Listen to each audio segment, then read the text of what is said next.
Hello అండి, అందరికీ నమస్కారం. Welcome to APPSC official Telugu ఛానల్కి స్వాగతం సుస్వాగతం. Yes I me audible? So voice వస్తుందా అండి? Voice is clear? Yes, voice clear? Voice వస్తుందా? ఒకసారి కామెంట్ చేసేయండి. Good evening Raghuram, Akhila, Devika, Raghuram, S Shanti, very good evening. Yes, voice clear? Okay, so let's start with APPSC Group 2 భారత ఆర్థిక వ్యవస్థ నుంచి మనం క్వశ్చన్లు అయితే కొనసాగిస్తున్నాం. సో రెగ్యులర్గా క్వశ్చన్స్ అయితే ప్రాక్టీస్ చేస్తున్నాం. అదేవిధంగా ఈ రోజు కూడా సో ఇంట్రెస్టింగ్ క్వశ్చన్స్తో మీ ముందుకు వచ్చేసాను. సో దానికన్నా ముందుగా ప్రతి ఒక్కరు లైక్ చేయండి, అలాగే షేర్ చేయండి, ఖచ్చితంగా సబ్స్క్రైబ్ చేసుకోవడం మర్చిపోదు ఛానల్ని. Okay, first question on the screen. Okay, first question on the screen. Good morning Robin, good morning Manisha, good morning Lakshmi, good morning అండి. Jay, good morning. Chupalli, Nagashaurya, good morning. Lucky, good morning. Jagan, good morning. Ashok, good morning. Kishore, good morning. Sir good evening. So అందరికి good evening, good morning వచ్చేస్తుంది. Good evening, good evening. Okay, good evening. Good evening అండి. Chaitu, good evening. Okay, answer A అంటున్నారా? First question కి answer is it A? Okay, చూద్దాం. So which of the following sector has the highest allocation in national infrastructure pipeline NIP? Energy, road, rail, urban. Yes, very good. Hi అండి రణదూర్, hi. Energy friends, no doubt ఇక్కడ energy తర్వాత roads, energy తర్వాత roads. Yes, so no doubt energy తర్వాత ఎక్కువ మనకి roads, ఆ తర్వాత అర్బన్, ఆ తర్వాత రైల్. ఓకే, ఆ తర్వాత రైల్వేస్. సో మనకి సెక్టార్స్ మనకి such as energy, roads, urban, railways are among the key sectors of projected infrastructure friends. మనకి ఇన్వెస్ట్మెంట్స్ ఇన్ ఇండియా ఖచ్చితంగా మన దేశంలో ఎక్కువగా మన ప్రాధాన్యత మనకి నేషనల్ ఇన్ఫ్రాస్ట్రక్చర్ పైప్ లైన్లో భాగంగా మనకి ఎనర్జీ సెక్టార్కి మనకి హైయెస్ట్ అలొకేషన్స్ ఇవ్వడం జరిగింది. సో డ్యూరింగ్ 2020 నుంచి 2025 ఈ 5 years కూడా గమనిస్తే ఎనర్జీ సెక్టార్స్కి 24% అలొకేట్ చేశారు మనకి. సో ఇన్ఫ్రాస్ట్రక్చర్ ప్రాజెక్ట్స్లో 24%. సో రోడ్స్ వచ్చేసరికి 19%. అర్బన్ డెవలప్మెంట్ కోసం 16%. అలాగే రైల్వేస్ కోసం 13% మనకి అలొకేట్ చేయడం జరిగింది. సో అంటే నేషనల్ ఇన్ఫ్రాస్ట్రక్చర్ పైప్ లైన్లో భాగంగా మనకి హైయెస్ట్ ఎనర్జీ అలొకేషన్ మనకి yes energy sector. Yes, very good evening అందరికీ, very good evening. Okay, very good evening. So చూడండి, నేషనల్ ఇన్ఫ్రాస్ట్రక్చర్ పైప్ లైన్ NIPకి సంబంధించిన మనకి ఆల్రెడీ చూసాం చాలాసార్లు. సో NIP ఎందుకు న్యూస్లో ఉంది?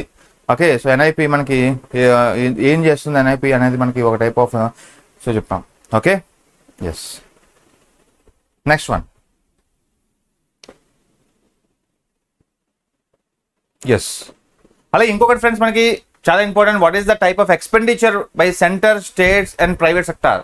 సెంటర్, స్టేట్స్, ప్రైవేట్ సెక్టార్ మనకి పార్టిసిపేషన్ అయితే ఇంపార్టెంట్. అంటే నేషనల్ ఇన్ఫ్రాస్ట్రక్చర్ ప్రాజెక్ట్లో మనకి 102 crores మనకి 102 crores ఆఫ్ ఫండ్ మనకి అలొకేట్ చేయడం జరిగింది ఫర్ 24-25 సంవత్సరానికి.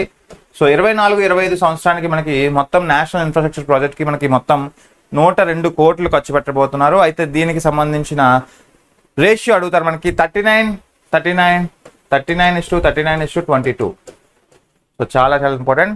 So what is the ratio of central, states and private sector మనకి contribution of national infrastructure project మనకి 24-25 అనేసి అడుగుతారు మనకి. జస్ట్ గుర్తుపెట్టుకోండి, 39:22. Okay, yes. సో ఖచ్చితంగా 24-25 కల్లా 102 crores అయితే మనకి నేషనల్ ఇన్ఫ్రాస్ట్రక్చర్ ప్రాజెక్ట్కి దృష్టి పెట్టింది. So but centre, states and private sector కాంట్రిబ్యూషన్స్తో. సో ఇది కూడా ఒకసారి గుర్తుపెట్టుకోండి. సునీత, గుడ్ ఈవినింగ్ అండి. సో గుడ్ ఈవినింగ్ అందరికీ. Nani, good evening.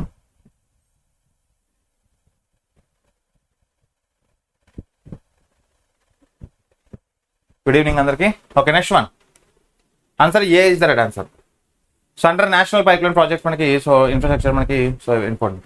Government has plan to spend around 111 lakh crores in various infrastructure to achieve some $5 trillion. ఇంకోటి మనకి ఇంకో బిట్ కూడా అడుగుతాడు. సో 5 trillion ఎకానమీని మనం సాధించాలని చూస్తున్నాం మనకి ఎప్పటికల్లా 2025. Okay, yes. So very important 19 to 25. Okay, yes. Next one, NPPA national pharmaceutical pricing authority. విన్నారు ఎప్పుడైనా? చాలాసార్లు మనకి న్యూస్లో కూడా వస్తూ ఉంటుంది, పేపర్లో కూడా వస్తూ ఉంటుంది. ఎన్పిపిఏ సంబంధించిన క్వశ్చన్. Yes, right.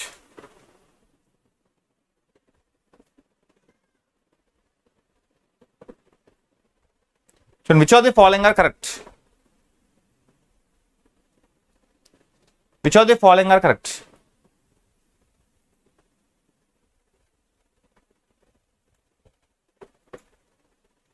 ఓకే, యాక్చువల్గా మీకు సి వచ్చేసి మీకు 2, 3 అండి. సి వచ్చేసరికి 2, 3 అండ్ డి వచ్చేసరికి మనకి 1, 2, 3 all of the above. Okay, option C వచ్చేసి మీకు 2, 3, అలాగే మనకి డి వచ్చేసరికి all of the above. Just right. So it is the ministry of health and welfare. Is it right friends? So first of all NPPA అనేది మనకి ఒక independent body friends. Independent body గుర్తుపెట్టుకోండి, అది ఒక independent body. Government of India constitute చేసింది 1997లో. So రేపు అది మడతారు ఇలాంటివి. ఎన్పిపిఏ మనకి ఎప్పుడు వచ్చింది అంటే 1997. సో అయితే department of pharmaceuticals, ministry of chemicals and fertilisers, not family and welfare. So ministry of chemicals and fertilisers కింద వస్తుంది. కెమికల్ అండ్ ఫెర్టిలైజర్స్ కింద వస్తుంది.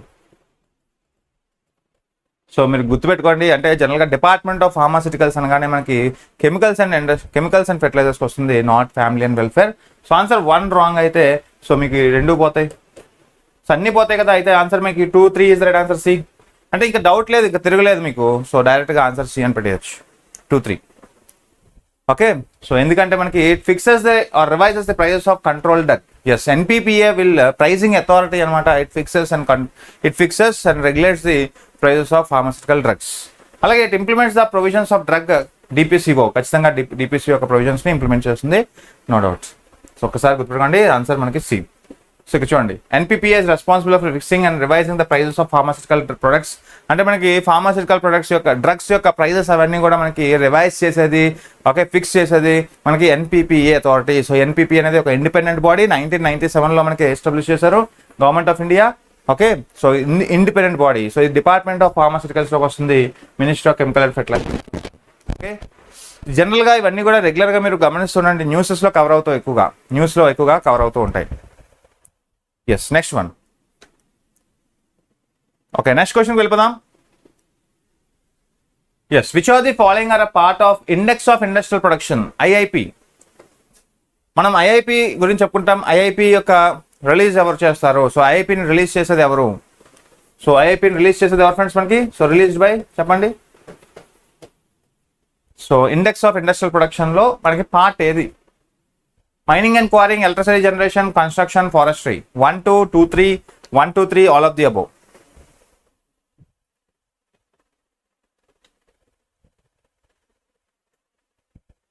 Okay,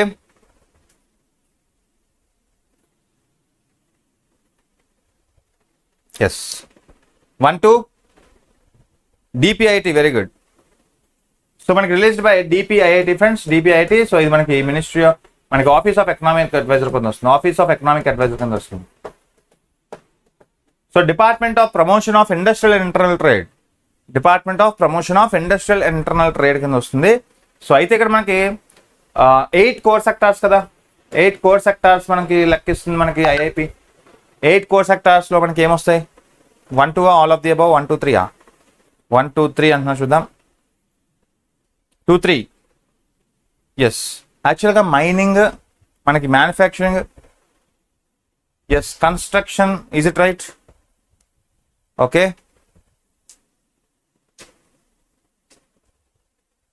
yes. యాక్చువల్గా మీకు కన్స్ట్రక్షన్ అండ్ ఫారెస్ట్ అనేది మనకి డాటా తీసుకోవచ్చు ఫ్రెండ్స్ ఖచ్చితంగా.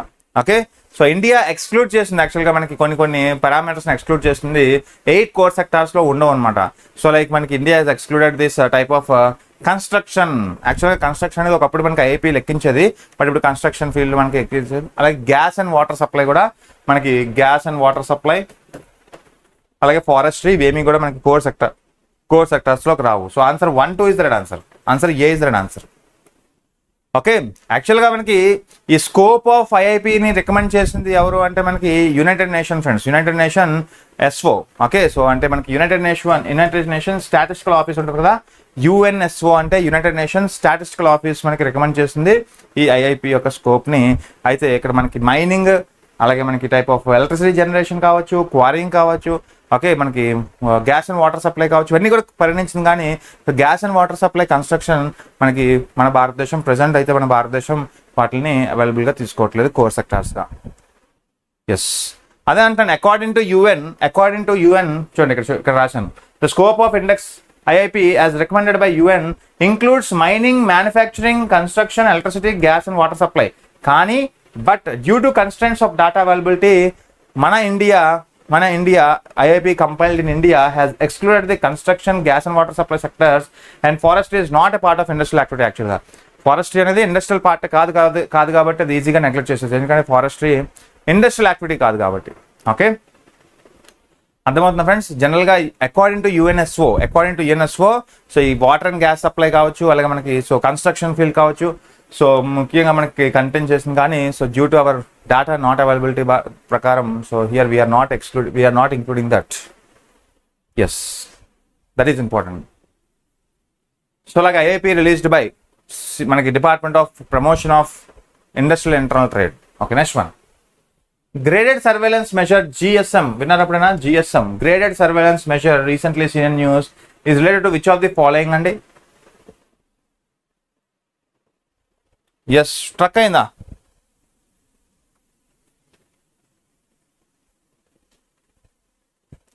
ఎస్, అకార్డింగ్ టు మనకి recommendations of UNSO so construction, mining, so quarrying as well as మనకి type of gas and water supply అన్ని ఇంక్లూడ్ చేశారు. కానీ మన India it will not include these type of మనకి అంటే డేటా అవైలబిలిటీ లేకపోవడం వల్ల మనం కన్స్ట్రక్షన్ యాజ్ వెల్ యాజ్ మనకి ఫారెస్ట్రీ ఎక్స్క్లూడ్ చేసాం.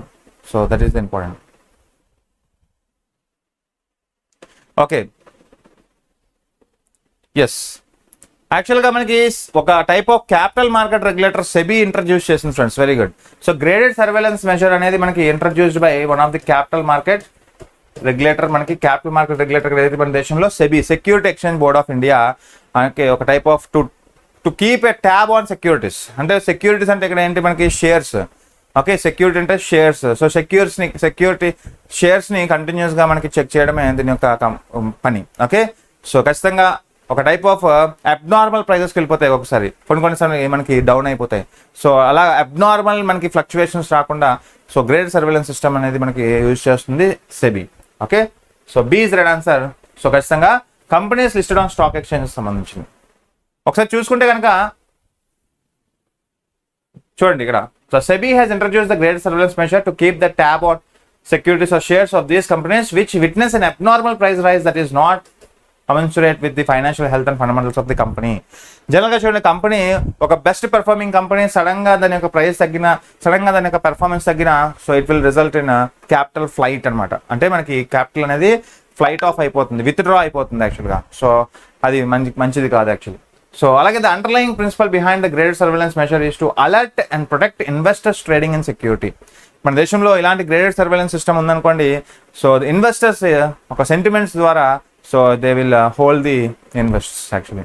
ఓకే, మనకి పెట్టుబడులు పెట్టినవన్నీ కూడా హోల్డ్ చేసే ప్రక్రియ ఉంటుంది, అవకాశం ఉంటుంది. Okay, so very important. Yes, next one, which are the following statements are not correct regarding shell companies. చూడండి, ఇవన్నీ కూడా రెగ్యులర్గా మీకు న్యూస్లో వస్తూ ఉంటాయి. Shell companies, angel investors, vulture funds, hot money, okay hot currency అంటాం, హార్డ్ కరెన్సీ అంటాం. ఓకే, ఇవన్నీ కూడా ఎక్కువగా న్యూస్లో వస్తూ ఉంటాయి, కవర్ చేయండి. Good evening Venkat, good evening. Market stability కోసం S Venkat, good evening. Rachana, Nagashaurya, Devika, ప్రజ్ఞ, రణదూర్, Chaitu, Manisha, Lakshmi, Shanti, Sunitha, Santoshi, Anasuyamma, good evening. Yes Kishore, Mamata, Mabeena, Mohammed. Okay, Mubeena. Okay friends, కొత్త వారు ఎవరైనా వస్తే మాత్రం సబ్స్క్రైబ్ చేసుకున్నారా ఛానల్ని? ఖచ్చితంగా సబ్స్క్రైబ్ చేసుకోండి. Sri Joshna, Robin, Lawrence. Okay, so రోజుకి కొత్త వాళ్ళు అందరూ వస్తున్నారు, very good. Yes, Hindu news అండి, హిందూ న్యూస్ జగన్ కవర్ చేయండి, హిందూ న్యూస్ ఎక్కువ. Good evening Rahilla Sheikh, good evening. Okay, B, B, D, D. Okay, very good. Is it D?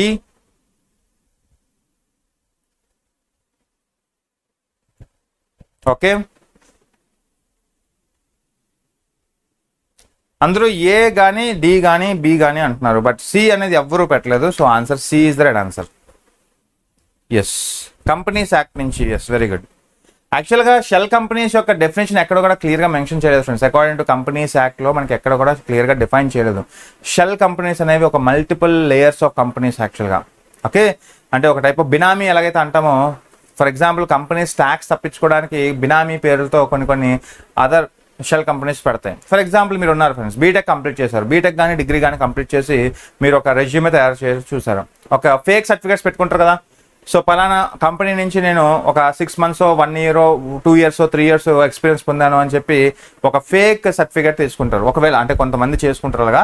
Software కంపెనీలోకి వెళ్ళాలంటే ఖచ్చితంగా ఒక 3 years ఎక్స్పీరియన్స్ చూపించుకొని సో ప్యాకేజ్ ఎక్కువ కోసం వాళ్ళు చూపిస్తారు. సో అక్కడ మనకి ఏ కంపెనీ ఉండదు, కానీ ఆ కంపెనీ ఉన్నట్టు కొన్ని కంపెనీస్ నటిస్తూ ఉంటాయి అనమాట. దాన్ని షెల్ కంపెనీస్ అంటాం. షెల్ కంపెనీస్ అనేవి, so there is no clear definition of shell companies in companies act guys. Actually ఖచ్చితంగా there are defined as illegal entities as per the companies act 2013.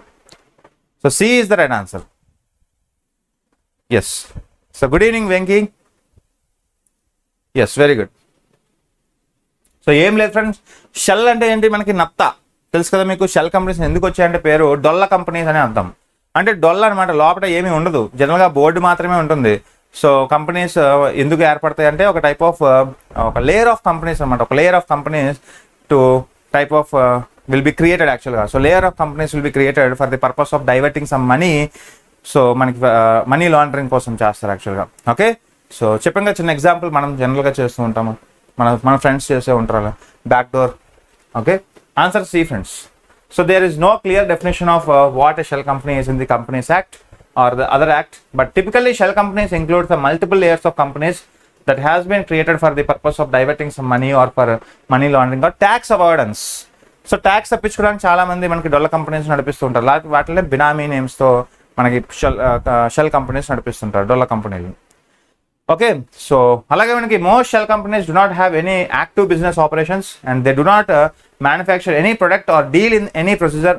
అంటే జస్ట్ ఒక type of డొల్లా. Okay, so there is no product from the services. Okay, so they use mostly to make financial transactions కోసమే use చేస్తారు. For example చూడండి, ఇప్పుడు ADA24 అనే company ఉందండి. ఇప్పుడు ఈ కంపెనీ అనేది కొన్ని లక్షలు మనకి ప్రాఫిట్ సంపాదించింది అనుకోండి. ఈ లక్షల profit so type of tax కట్టాలి కదా. మనం ఏదైతే మనం ఒక అసెట్ పెట్టామో, ఒక 10 లక్షలు పెట్టి మనం ఒక బిజినెస్ స్టార్ట్ చేసినప్పుడు వితిన్ 3 years లోపల మనకు ఆ 10 లక్షల మీద ఒక 5 లక్షలు లాభం వచ్చింది అనుకోండి, మనం ఒక short term capital gain tax కట్టాలి. 5 లక్షల్లో మనం క్యాపిటల్ గెయిన్ ట్యాక్స్ కట్టాలి. అది కూడా షార్ట్ టర్మ్, ఎందుకంటే 36 months బిలో ఇక్కడ, అంటే 3 yearsకి ముందు మనకి లాభం వస్తాయి. సో ఇలా లాభాలు ట్యాక్స్ తప్పించుకోవడానికి కొన్ని షెల్ కంపెనీస్ పెట్టడం, కొన్ని టైప్ ఆఫ్ సో లగ్జరీ ఐటమ్స్ని కొన్నట్టు చూపించడం. ఓకే, సో మనీ లాండరింగ్ గురించి చెప్తాను యాక్చువల్గా ఇవన్నీ కూడా. ఎస్, ఇంట్రెస్టింగ్ ఉంటుంది.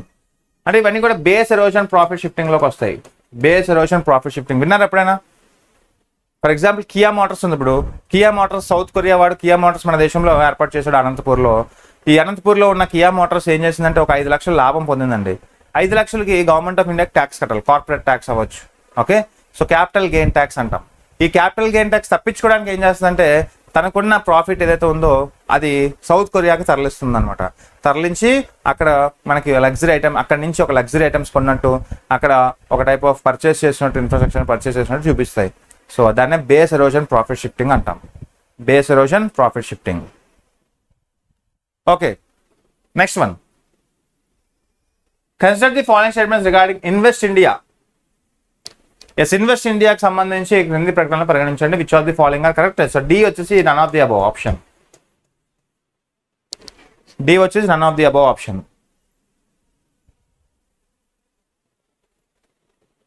ఓకే, ఇన్వెస్ట్ ఇండియా చాలాసార్లు వినే ఉంటారు.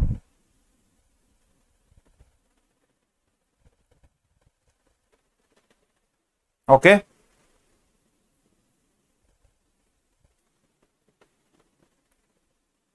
ఎస్, ఫస్ట్ ఆఫ్ ఆల్ మనకి it is an agency under department of economic affairs అండి.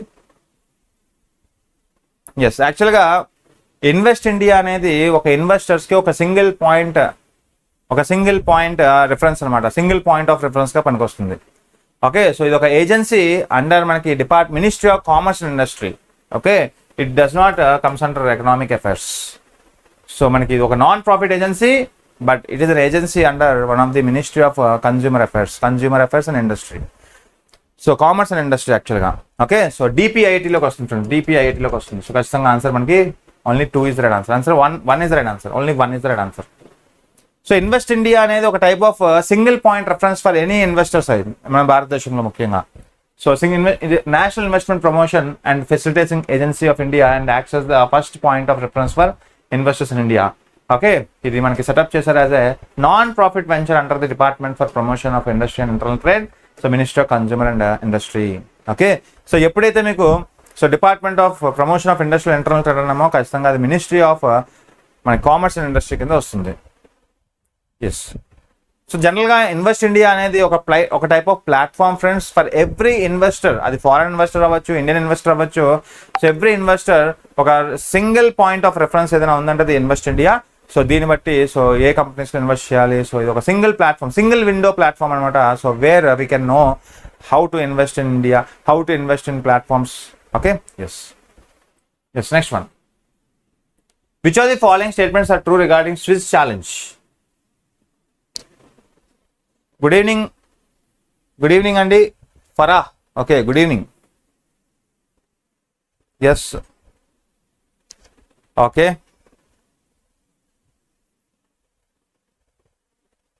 చూడండి, స్విస్ ఛాలెంజ్ కూడా మనకి ఎక్కువగా మనకి న్యూస్లో కూడా వినిపిస్తూ ఉంటుంది రెగ్యులర్గా.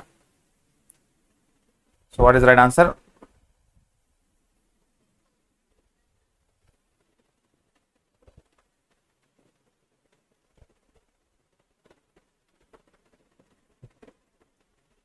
ఎస్, ఓకే, సియా.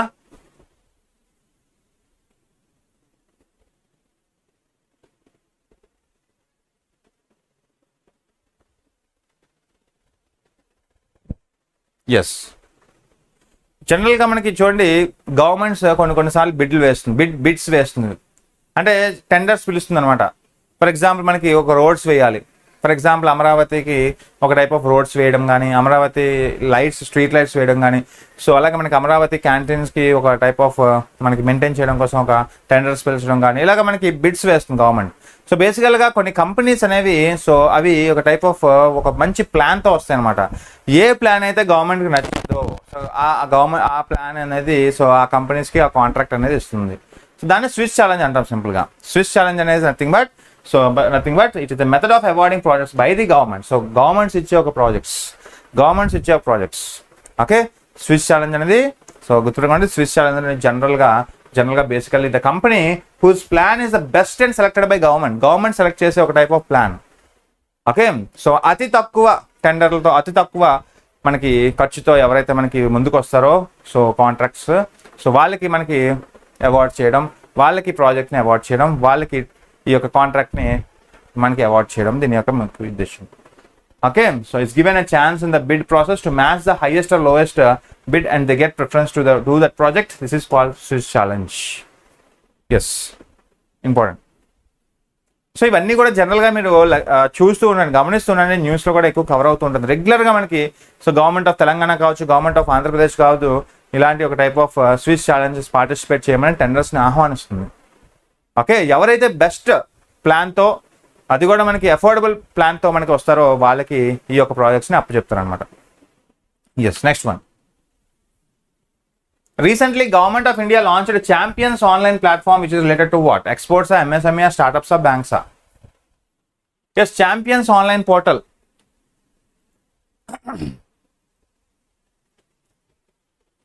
Champions online portal. Yes.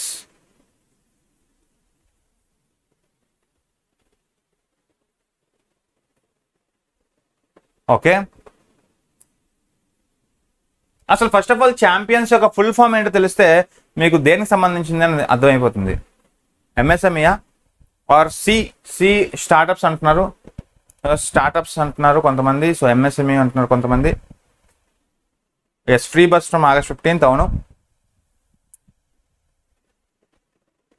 Yes, యాక్చువల్గా గవర్నమెంట్ ఆఫ్ ఇండియా మనకి ఒక ఛాంపియన్ ఆన్లైన్ పోర్టల్ మనకి తీసుకొచ్చింది. సో దేనికోసం అంటే ఎంఎస్ఎంఈ సెక్టార్ని బూస్ట్ చేయడం కోసం ఫ్రెండ్స్.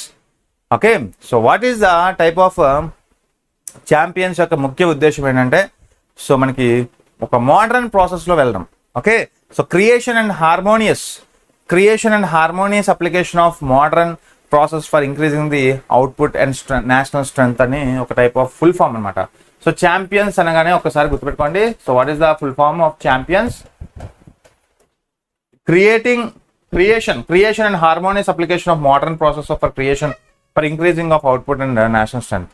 అంటే ఏం లేదు, collaborating some traditional with modern technology అంతే. So collaborating of traditional methods with latest technology. అంటే ఎంఎస్ఎంఈ సెక్టర్ తెలుసు కదా మనకి, one of the largest employer in the India, one of the largest employable industries in India. Micro small medium enterprises అనేవి one of the largest employer in the India. అలాంటి ఒక MSME సెక్టార్ని మరింత బలోపేతం చేసేందుకు, so వాటికి ఒక టెక్నాలజీ ఇన్నోవేషన్తో మనం ముడిపెడితే కనుక, so it will create a miracles in employments. ఖచ్చితంగా ఎంప్లాయ్మెంట్ వస్తే ఒకరికి ఇన్కమ్ వస్తుంది, ఇన్కమ్ వస్తే ఒకడు ఒక వస్తువుని కొనే సత్తా పెరుగుతుంది, ఖచ్చితంగా గూడ్స్ యొక్క డిమాండ్ పెరుగుతుంది, ఆటోమేటిక్గా ప్రొడక్షన్ పెరిగి జీడిపి పెరుగుతుంది. ఓకే, సో అలాగే ఇది ఒక type of ICT based technology system friends, aimed at making the smaller units by resolving their grievances, encouraging, supporting, helping and hand-holding them through the business life cycles. Champions Portal, గుర్తుపెట్టుకోండి, champions portal అనగానే ఎంఎస్ఎంఈకి సంబంధించింది. So ఒక type of online grievance cell, redressal cell, encouraging, supporting, helping, okay, solving some grievances, ఇవన్నీ కూడా. Okay, next one, MSME day 27th June. Yes, correct. Next one try చేయండి. Arrange the following in the correct chronological order. That is, the one which was established as a statutory body should come first in the order. ఈ మూడు కూడా మనకి statutory bodies, చట్టబద్ధమైన సంస్థలే, but chronological ఆర్డర్లో ఏర్పాటు చేయాలని అంటున్నాడు. అంటే మనకి ఇయర్స్ తెలియాలి, అంతే, ఇయర్స్ తెలియాలి. ఓకే, రైట్, చూద్దాం. అంటే సెబీ, ఐఆర్డిఏ, పిఎఫ్ఆర్డిఏ, యాక్చువల్గా ఈ మూడు కూడా మనకి ఒక చట్టబద్ధమైన సంస్థలే ఫ్రెండ్స్, ఒక చట్టబద్ధమైన సంస్థలే, ఒక స్టాచ్యుటరీ బాడీసే. ఓకే, అంటే ఒక చట్టం రూపంలో తీసుకొచ్చినవి, పార్లమెంట్ తీసుకొచ్చినవే ఈ మూడు కూడా. Okay, 3, 2, 1. Yes, security exchange board of India అనగానే మనకి, so act 1992, SEBI act 1992. Okay, so ఖచ్చితంగా సెబీ యాక్ట్ 1992 ద్వారా మనకి ఏర్పడింది. సో మనకి యాక్ట్ పేరు ఏంటంటే SEBI act, security exchange board of act 1992 కింద మనకి April 12th, 1992 ఏర్పాటైంది. April 12th, 1992. అలా ఐఆర్డిఏ అనేది insurance regulatory development authority of India, హైదరాబాద్లో ఏర్పాటు చేశారు మనకి. మనది ఐఆర్డిఏ యాక్ట్ మనకి 1999. Okay, yes, very good. అలాగే మనకి పిఎఫ్ఆర్డిఏ తెలుసు కదా మనకి, September 2013 అండి. సో ఖచ్చితంగా PFRDA, pension fund regulatory development authority, one of the, so 2013, no doubt. Okay, yes, so చాలా ఇంపార్టెంట్ ఇవన్నీ, అంటే రెగ్యులర్గా మనకి వస్తూ ఉంటాయి న్యూస్లో. So 3, 2, 1 is right answer. సరే గమనిస్తుండండి. Okay, so 3, 2, 1. ఓకే, చూడండి, మనకి స్టాచ్యుటరీ బాడీ ఫస్ట్ క్రియేట్ అయింది ఇది ఇక్కడ. సో 1992లో వచ్చిన బాడీ కదా, అందుకనే 3. Okay, yes. సో ఖచ్చితంగా చూడండి, security exchange board of India was established on April 12th, 1992 in accordance with the provision of Security Exchange Board of India Act 1992, SEBI Act. అలాగే as per Section 4 of IRDA act 1999, insurance regulatory and develop authority of India was constituted 2000 సంవత్సరం by an act of parliament. So IRDA act 1999. So what is the a act నుంచి మనకు ఉద్భవించింది బాడీ? So ఇది statutory బాడీయా, constitutional బాడీయా అనేది కూడా అడుగుతారు. ఓకే, అలాగే మనకి the pension fund regulatory development authority, PFRDA అనేది, so one of the main first 2013 friends. అయితే and the same was notified on 1st February 2014. Yes, next one చూద్దాం. సో సర్క్యులర్ ఎకానమీ అంటే ఏంటి? సో ఇది కూడా రెగ్యులర్గా మనకి న్యూస్లో వస్తూ ఉంటుంది, హిందూ లాంటి పేపర్లో ఎక్కువ గమనిస్తుండండి. Circular economy, yes, simple.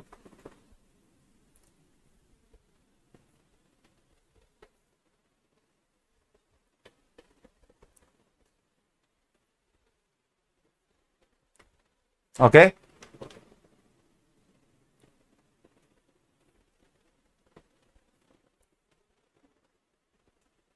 Okay, యాక్చువల్గా పేర్లోనే ఉంది ఫ్రెండ్స్, పేర్లోనే ఉంది. సో ఇట్ ఒక type of reversion industrial system that is restorative or regenerative in nature. ఖచ్చితంగా మనకి ఒక టైప్ ఆఫ్ రీయూజ్ చేసేలాగా మనకి ఇండస్ట్రీస్ కొన్నిసార్లు చేస్తూ ఉంటాయి. డి కాదండి, ఆన్సర్ ఏ. చూడండి ఇక్కడ, it refers to a system in which there is a cyclical correlation between the savings and investments. యాక్చువల్గా ఇది కాదు, యాక్చువల్గా మనకి ఆర్ఆర్ఆర్. ఓకే, మనకి ఒక టైప్ ఆఫ్ ఆర్ఆర్ఆర్ అంటే ఏంటి? So type of recycle, reuse, reinitiate. So ముఖ్యంగా ఒక టైప్ ఆఫ్ సర్క్యులర్ ఎకానమీ అనేది ఇండస్ట్రియల్ సెక్టార్లో ఒక రీజనరేట్ చేసే ఒక type of so design. Okay, for example ఏదైనా మనం డిజైన్ చేస్తున్నామంటే, for example gunny bag design చేస్తున్నాం. ఫర్ ఎగ్జాంపుల్ మనం డీమార్ట్కి వెళ్తాం, డీమార్ట్కి వెళ్తే ఒక బ్యాగ్ వస్తుంది. ఆ బ్యాగ్ అనేది మనకి ఒక రీజనరేటివ్ టైప్ ఆఫ్ బ్యాగ్, అంటే మనకి అది రీసైకిల్ చేయగలిగే ఒక బ్యాగ్. సో రీక్రియేషన్ చేసే ఒక బ్యాగ్, రీస్టోర్ చేసే ఒక బ్యాగ్. సో ఇలాగ మనకి రీసైకిల్, రీస్టోర్, రీజనరేట్, సో ఇలాంటివి ఒక టైప్ ఆఫ్ ఎకానమీ మనకి సర్క్యులర్ ఎకానమీ అంటాం. అంటే బేసిక్గా ఎప్పుడైతే మీరు ఈ ఎఫెక్టివ్ టెర్మినాలజీతో మీరు రెగ్యులర్గా జర్నీ చేస్తారో ఖచ్చితంగా ఇలాంటి క్వశ్చన్స్ ఈజీ అయిపోతాయి. ఓకే, సో అంటే దీనికి ఎండ్ ఆఫ్ లైఫ్ అనేది ఉండదు అనమాట. లైక్ ప్లాస్టిక్ చూడండి, pure plastic end of life అనేది ఉంటుంది. బట్ ఈ రీజనరేటివ్ కాన్సెప్ట్ ముఖ్యంగా, సో ఏవైతే మనకి ప్రొడక్ట్స్ డిజైన్స్ ఉంటాయో వాటికి ఎండ్ ఆఫ్ లైఫ్ అనేది ఉండదు, పర్మనెంట్గా ఉంటుంది. Okay, yes. సో మళ్ళీ రీజనరేట్ చేసే ఒక టైప్ ఆఫ్ అవకాశం ఉంది. So answer A is the right answer. So circular economy is an industrial system that is regenerative or restorative by intention and design. It replaces the end of life concept with the restoration, shifts towards the use of renewable energy, eliminates the use of toxic chemicals. So toxic chemicals ni eliminate cheste automatic ga, so we can get the regenerative things, regenerative designs. Okay, ఖచ్చితంగా ఇప్పుడు మనకి plastic parks కూడా వచ్చాయి. So plastic parks ఏం చేస్తాయి friends? Plastic park గుర్తున్నాయా మనకి? Plastic park అనేది సో మనకి ఒక టైప్ ఆఫ్ ఆల్టర్నేటివ్ ప్లాస్టిక్స్ని డిజైన్ చేస్తాయి. It will give some assist to plastic industries. So అంటే హౌ టు రీజనరేట్ మనకి, సో ప్లాస్టిక్ బ్యాగ్స్ తయారు చేసినప్పుడే సో ఇది మళ్ళీ ఒక రీజనరేట్ అయ్యేలాగా ముందుగానే డిజైన్ చేయడం దీని యొక్క importance. Okay, so different models మనకి తీసుకురావడం, regenerative models. Okay, next one, circular economy one of the పర్యావరణానికి మంచిది కదా. ఇప్పుడు గుడ్ ఈవినింగ్ అండి Tanvi, good evening. Okay, next one. So consider the following statements, which of the following are correct answers. Okay, try చేయండి, చూద్దాం. Simple.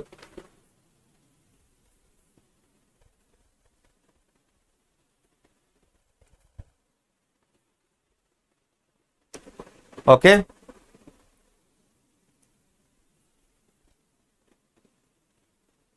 చూడండి యాక్చువల్గా coal అడుగుతున్నాడు, coal producer. So India is the biggest coal producer country in the world. అవునా? Producer, బొగ్గు ఉత్పత్తిలో మన భారతదేశం అతిపెద్ద దేశమా? అలాగే భారతదేశం ప్రపంచంలో రెండవ అతిపెద్ద బొగ్గు వినియోగదారుడు దేశమా? అలాగే భారతదేశం బొగ్గు నికర ఎగుమతిదారుగా మారిందా, నెట్ ఎక్స్పోర్టర్గా మారిందా అంటే? Okay, yes. యాక్చువల్గా మనకి లేటెస్ట్ డేటా తీసుకుంటే మనకి 2022-23 ఒకవేళ చూసుకుంటే మనకి లేటెస్ట్ డేటా ప్రకారం చూసుకుంటే అంటే ఇంపోర్ట్స్ ఎక్కువ ఉంటున్నాయి, ఎక్స్పోర్ట్స్ ఎక్కువ ఉంటున్నాయి. అంటే imports are lesser than exports అండి. అంటే ఎక్స్పోర్ట్స్ అనేవి ఖచ్చితంగా ఎక్కువ ఉన్నాయి మన దేశంలో. అంటే exporting coal is more than importing coal. ఖచ్చితంగా త్రీ రైట్. ఓకే, సో అలాగే India is the second biggest coal producer friends. అలాగే సెకండ్ బిగ్గెస్ట్, ఓకే, సో చూడండి ఇక్కడ మనకి India second biggest coal consumer country in the world అంటున్నాడు యాక్చువల్గా. So consumer, is it right friends?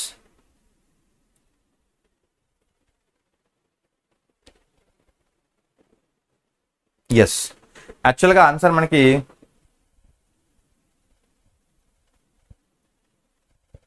చూడండి India is the biggest coal producer కాదు యాక్చువల్గా, second biggest యాక్చువల్గా. So one wrong.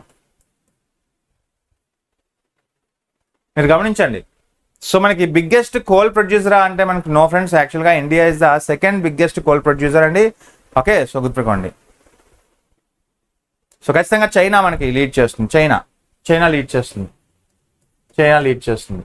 Okay, so అలాగే India is the second biggest coal consumer in the country in the world అంటున్నాడు. Is it right? కన్స్యూమర్లో is it second place? అంటే వినియోగదారంలో మనకి second place ఉన్నామా? Yes.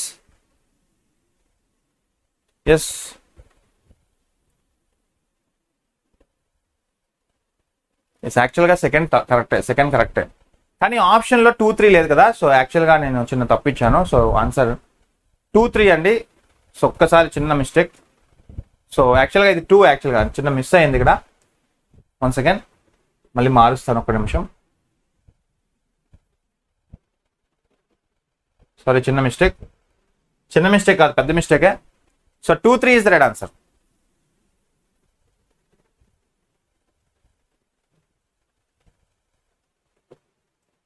Okay, so 2, 3 is the right answer friends. అక్కడ ఒక option miss అయింది actually. So మనకి 2, 3 is the right answer friends. యాక్చువల్గా సెకండ్ బిగ్గెస్ట్ అండి, ఇది second biggest coal producer after China. Okay, so గుర్తుపెట్టుకోండి. So 2, 3 is the right answer. Yes, కన్జ్యూమర్లో second place అండి, ప్రొడ్యూసర్లో సెకండ్ ప్లేస్. ఓకే, ఒకసారి చూద్దాం దాని గురించి. So India is the second biggest coal producer and second biggest coal consumer in the world. చూడండి, ఉత్పత్తి చేసింది యాజ్ వెల్ యాజ్ వినియోగం చేసింది మనకి 2వ స్థానంలోనే ఉన్నాం రెండిట్లో కూడా. సో కోల్ అనేది సో మనకి ప్రొడ్యూసర్లో సెకండ్, అలాగే కన్జ్యూమర్లో కూడా second. So top position is held by China అండి ఇన్ బోత్.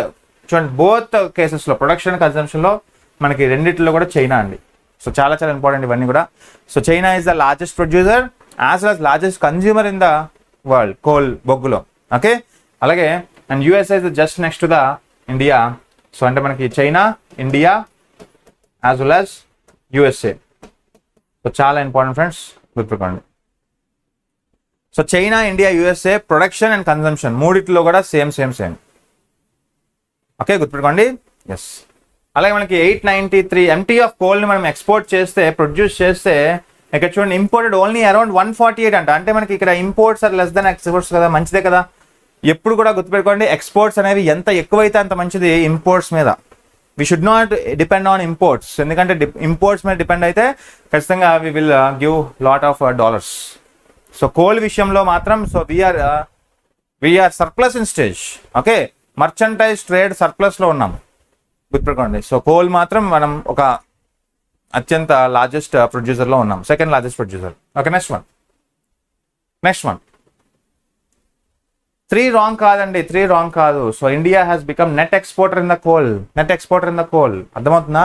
అంటే ఎక్స్పోర్ట్ చేసే పరిస్థితిలో ఉన్నాం మనం దేశంలో. చూడండి, 893 మిలియన్ టన్స్ ఆఫ్ కోల్ని ఉత్పత్తి చేస్తే ఓన్లీ 148 మిలియన్ టన్స్ ఆఫ్ కోల్ని మనం ఇంపోర్ట్ చేసుకుంటున్నాం. అంటే దాని అర్థం ఏంటి? Imports are lesser than exports. అంటే నెట్ ఎక్స్పోర్టర్గా మనం ఫైనల్గా మనకి ఎంత? సో మనకి 893 మైనస్ 148 అనమాట. సో మిగతాదంతా కూడా మనం లాభాల్లో ఉన్నాం. సో ఖచ్చితంగా third right. Okay, next question చూద్దాం. సింపుల్. శృతి విన్నారా?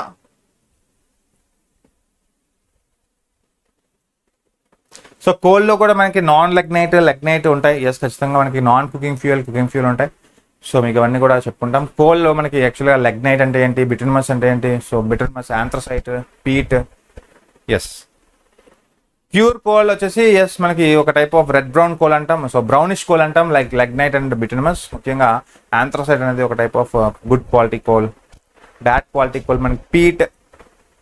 ఇండస్ట్రియల్ యూజ్ చేసేది మనకి bituminous and lignite. Okay, next question. Yes, SFURTI scheme related to what?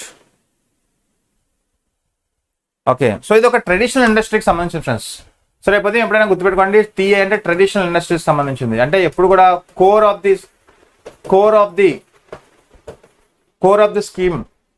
Scheme గుర్తుపెట్టుకుంటే సరిపోతుంది. సో టీఐ అంటే అక్కడ ట్రెడిషనల్ ఇండస్ట్రీకి సంబంధించింది. Okay, so fund for regeneration of traditional industry. యాక్చువల్గా ఇట్ ఈస్ అ ఫండ్ యాక్చువల్గా. So it is a fund. FU అంటే fund for regeneration. So ఖచ్చితంగా మనకి ఇది implemented by minister of MSME లేదంటే ప్రమోట్స్ క్లస్టర్ బేస్డ్ డెవలప్మెంట్ అంటే yes, రెండు కూడా correct friends. Answer C. Both 1 and 2 is right answer. So ఖచ్చితంగా మనకి సో గవర్నమెంట్ ఆఫ్ ఇండియా దీన్ని లాంచ్ చేసింది మనకి 2005లో, తెలుసు కదా, 2005లో లాంచ్ చేసింది ఇది. సో గవర్నమెంట్ ఆఫ్ ఇండియా 2005లో లాంచ్ చేసింది. సో ఇది MSMEకి సంబంధించిన ఒక స్కీమ్. సో అంటే మూతపడిపోయే స్టేజ్లో ఉన్న కంపెనీస్ ఏవైతే ఉంటాయో, ఓకే, వాటిని మళ్ళీ పునరుద్ధరించడానికి అనమాట, ఒక రీజనరేట్ చేయడానికి సో ఫండ్స్ అలొకేట్ చేస్తుంది స్పెషల్గా ఈ యొక్క స్కీమ్. సో శృతి అంటే ఇది ఒక ఫండ్ ఫ్రెండ్స్, ఇదొక స్కీమ్ ఆఫ్ ఫండ్ యాక్చువల్లీ. ఇది ఒక స్కీమ్ ఆఫ్ ఫండ్. ఇది ఒక scheme of fund for regeneration of some traditional industries అంటే ఏంటి, లైక్ మనకి వేవింగ్ ఇండస్ట్రీస్ కానీ, స్పిన్నింగ్ ఇండస్ట్రీస్ కానీ, అంటే హస్తకళలు ఉంటాయి కదా, అలాంటివి మనకి కనుమరుగు అయిపోకుండా వాటికి చేయూతనిస్తూ, వాటికి ప్రోత్సహిస్తూ, వాటికి ఫండ్ కల్పిస్తూ, వాటిని ఎంకరేజ్ చేసే విధంగా తీసుకొస్తుంది ఇది. Okay, yes. ఖచ్చితంగా ministry of MSME is implementing a scheme of fund for regeneration of traditional industries scheme, under which financial support is being provided for setting up of traditional industries clusters, that is khadi కావచ్చు, coir and village industry clusters కావచ్చు, ఇలాంటి వాటికి ప్రోత్సహిస్తాయి అనమాట. So మనం విలేజెస్లో ఇలాంటి ఇండస్ట్రీస్ని పెడతాము అంటే వెంటనే మనకి ఫండ్స్ వస్తాయి అనమాట బ్యాంక్స్ నుంచి. ఓకే, సో ఎస్, ప్రాచీన కాలం నుంచి వస్తున్న ఆచారాలని మనం ఖచ్చితంగా కాపాడుకోవాలంటే ఇలాంటి ఇండస్ట్రీస్ని మనం ప్రోత్సహించాలని గవర్నమెంట్ ఎప్పుడు చెప్తూ ఉంటుంది. ఎస్, నెక్స్ట్ వన్ KVS అంటే ఎస్ ఖాదీ విలేజ్ ఇండస్ట్రీ అండి, khadi village industries KVSC. Next one, which of the following agency or ministry regulates the tariffs for aeronautical services major airports. Okay, aeronautical services major ఎయిర్పోర్ట్స్లో services. Okay, so ఎవరు regulate చేస్తారు, ఏ ministry regulate చేస్తుంది టారిఫ్స్ని?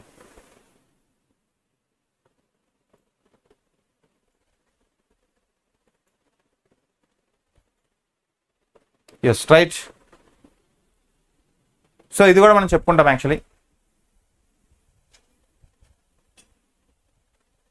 Yes, right answer. So airport authority of India, అలాగే airport economic regulatory authority of India, or directorate general of civil aviation, or ministry of civil aviation. యాక్చువల్గా మనకి ఎవరు మనకి type of yes what is that? Yes, very good. So అందరూ ఏకకంఠంగా మనకి AERA.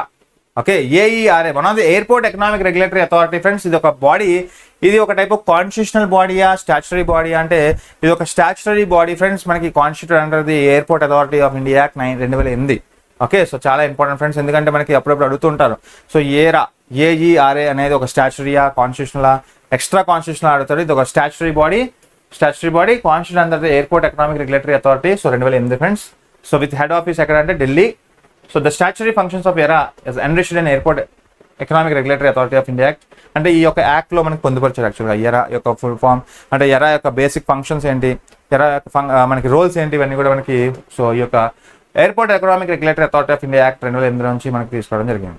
Okay, so మేజర్గా so చూడండి those airports అంటే మేజర్ ఎయిర్పోర్ట్స్, మైనర్ ఎయిర్పోర్ట్స్ ఏంటంటే, సో రేపు పొందబడతారు మేజర్ ఎయిర్పోర్ట్స్ అనగానే, so those airports which handles more than 35 lakh passengers annually friends. 35 లక్షలు ప్యాసింజర్స్ని యాన్యువల్గా కెపాసిటీ ఉన్న ఎయిర్పోర్ట్స్ ఏవైతే ఉంటాయో, హ్యాండిల్ చేయగలిగే ఎయిర్పోర్ట్స్ ఏవైతే ఉంటాయో, యాన్యువల్లీ 35 లక్షల మంది ప్యాసింజర్స్ని హ్యాండిల్ చేసే ఎయిర్పోర్ట్స్ని మేజర్ ఎయిర్పోర్ట్స్ అంటాం. ఓకే, సో ఖచ్చితంగా ఇంపార్టెంట్. అయితే AAI was constituted by the Act of Parliament on 1st April 1995, and it is entrusted with the responsibility of creating, upgrading, as well as maintaining and managing some civil aviation infrastructure, both airspace in the country, ground and airspace in the country. So Airport Authority of India veru, ERA veru, so AERA veru. Okay, so Airport Authority of India anagane manaki so managing and upgrading and maintaining the civil aviation departments. So tariffs ni vanni kuda regulate chesedi AERA. అర్థమవుతుందా? So ఏఈఆర్ఏ అనేది టారిఫ్స్ని, అంటే మనకి ప్రైజెస్ని ఎంతెంత ఉండాలి, so ఏ flight ఎప్పుడు మనకి price చేయాలి, ఇవన్నీ కూడా మనకి చేసేది ఏఈఆర్ఏ అయితే. సో అలాగే ఎయిర్పోర్ట్ అథారిటీ ఆఫ్ ఇండియా మనకి గ్రౌండ్ అండ్ ఎయిర్ స్టాఫ్స్ని, గ్రౌండ్ అండ్ ఎయిర్ స్పేసెస్ని మనం కంట్రోల్ చేసి, మెయింటైన్ చేసి, అప్గ్రేడ్ చేసి, ఓకే, సో క్రియేట్ చేసి ఇవన్నీ కూడా రెస్పాన్సిబిలిటీ తీసుకునేది AAI. Okay, next one. So major airports అంటే 35 lakhs. ఓకే, ఒక type of threshold value. Good evening అండి మల్లేష్, గుడ్ ఈవినింగ్. సో ఇంకా ఎవరైనా మిస్ అయ్యి ఉంటే క్షమించండి, అందరికీ good evening, very good evening. Okay, yes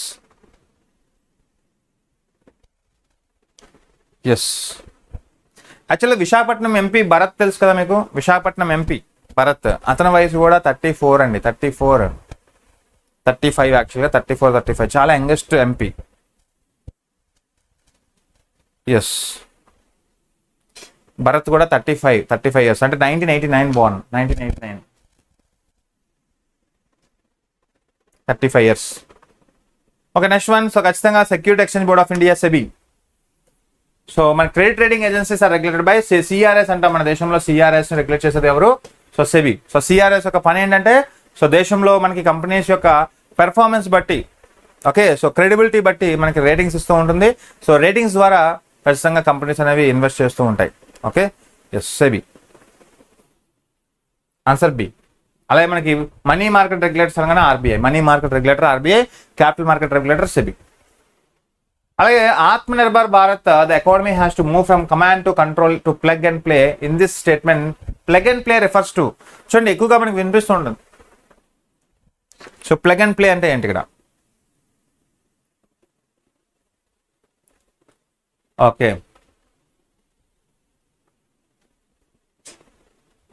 yes right.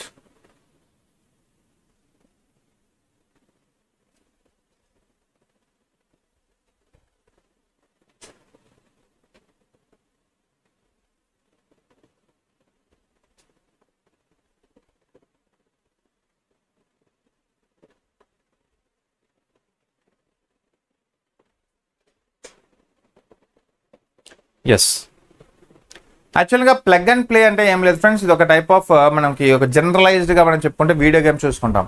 Video game అని ఫర్ ఎగ్జాంపుల్ మనకి ఒక సిస్టమ్ తీసుకున్నాం. సిస్టంలో మనం పెన్ డ్రైవ్ పెడితే ఏమవుతుంది? సో పెన్ డ్రైవ్ పెట్టగానే సో దాని ఒక ఆప్షన్ కనబడుతుంది మీకు. So plug and play. So pen drive అంటే ఏంటి? సో పెన్ డ్రైవ్లో ఒక మూవీ ఎక్కించుకున్నా, ఒక ఇమేజెస్ పెట్టుకున్నా, సో వెంటనే మన సిస్టంలోకి మనం చూడొచ్చు. Plug and play. అలాగే ఇక్కడ కూడా so government is giving some all stuff అనమాట. ఆల్ స్టఫ్ లైక్ ల్యాండ్, మీకు లైసెన్స్ ఇస్తుంది, మీకు ల్యాండ్ ఇస్తుంది, మీకు ఎంకరేజ్మెంట్ ఇస్తుంది. సో అంటే ఎనీ స్టార్టప్స్ కానీ ఎనీ కంపెనీస్ కానీ వచ్చి సో స్థాపించండి కంపెనీస్ని. మీ యొక్క డబ్బుని మీరు ఇన్వెస్ట్ చేసి మీరు కంపెనీస్ స్థాపించండి. మీకు భూములు ఫ్రీగా ఇస్తాం, సో మీకు రాయితీల మీద ఇస్తాం. సో ఇలా చెప్తూ ఉంటుంది అనమాట. సో మనం అందరూ ఏం చేస్తాం? ఇన్వెస్టర్స్ అందరూ ఏం చేస్తారు? సో ఎవరైతే మనకి సో ఇన్వెస్టర్స్ ఉంటారో వాళ్ళు ఇన్వెస్ట్ చేయడానికి చూస్తారు. ఇన్వెస్ట్ చేసి అక్కడ నుంచి మనకి ఎంప్లాయ్మెంట్ జనరేట్ చేస్తారు. సో అది కంపెనీకి ప్లస్ అవుతుంది, అలాగే దేశానికి కూడా ప్లస్ అవుతుంది. సో అంటే దేశం అనేది so it is ready to give some so plug and play situations అనమాట. అంటే దేశం government of India is giving free hands to so do business with investors. So they will give all the stuff needed to them. So like మనకి free lands కావచ్చు, like they will give support అనమాట. Support like land infrastructure support కావచ్చు, investment రూపంలో కావచ్చు, ఇవన్నీ కూడా. Okay, just they have to be invest and keep their stuff అంతే. So like మనకి వీడియో గేమ్ లాగా. So government will provide policy and other support to pull in private sector. అంటే private సెక్టార్ని ఎలాగోలా పుల్ చేయాలి. ప్రైవేట్ సెక్టార్ మన దేశంలోకి వచ్చి సో డిఫరెంట్ కంపెనీస్ స్థాపించాలి అంటే వాళ్ళకి ఏమి ఇవ్వాలి మనం? So all the facilities we have to give. So government is మనకి వాళ్ళు ఏం చేయాలంటే ఒక రెడ్ టేపిజం మానేసి ఒక ఫ్రాడ్నెస్ కాకుండా సో బ్యూరోక్రాటిక్ రిలేషన్షిప్స్, సో వాళ్ళ ఒక ఖచ్చితమైన ఒక ట్రాన్స్పరెన్సీ సో ఇన్వెస్ట్మెంట్ చేసి మన దేశానికి ఎంప్లాయ్మెంట్ క్రియేట్ చేస్తే చాలు. సో దాన్ని ఆత్మనిర్భర్ భారత్ అంటాం. సో ఆత్మనిర్భర్ భారత్లో ప్లగ్ అండ్ ప్లే అంటే సో గవర్నమెంట్ ఈస్ గివింగ్ ఒక pull factor for private sector. So వాళ్ళు వచ్చి మన దేశంలో ఇన్వెస్ట్మెంట్ చేసి just giving some employment, okay, generating some employment situations. Like 2 minutes Maggi లాగా అనమాట. 2 minutes మ్యాగీ లాగా. సో 2 minutes మ్యాగీ అంటే ఏమవుతుంది ఫ్రెండ్స్? మనకి మొత్తం స్టఫ్ అంతా కూడా మ్యాగీ ప్యాకెట్ లోపటే ఉంటుంది. మనకి మసాలా కావచ్చు, మ్యాగీ కావచ్చు, అన్నీ కూడా జస్ట్ మనం ఏం చేయాలి? సో వాటర్ పోసి వేడి చేసి సో మనకి మగ్గించాలి అంతే. సో అదే government is giving some like all the stuff. So just వచ్చి మీరు ఇన్వెస్ట్మెంట్ చేసుకోండి అంతే. So to create some employment అనమాట. ఇవన్నీ కూడా to create some employment. So చూడండి, plug and play in that is that government will provide all the supporting stuff, policy support, land and infrastructure, and the private business will have to just set up their business and start the activity without any tape or bureaucratic hurdles control. ఎటువంటి మీరు ఇబ్బందులు లేకుండా so we will provide all the licenses, we will provide all the facilities, all the stuff. So just you start your business and create some employment. After that employment create చేస్తే income వస్తుంది, income వస్తే so GDP పెరుగుతుంది. So ఇది so government is giving some free doors to private sectors. దాన్ని plug and play అంటాం. Okay, next one CDR. చాలాసార్లు వినే ఉంటారు మీరు CDR, currency deposit ratio. Currency deposit ratio in India is likely to increase in times of. So what is CDR?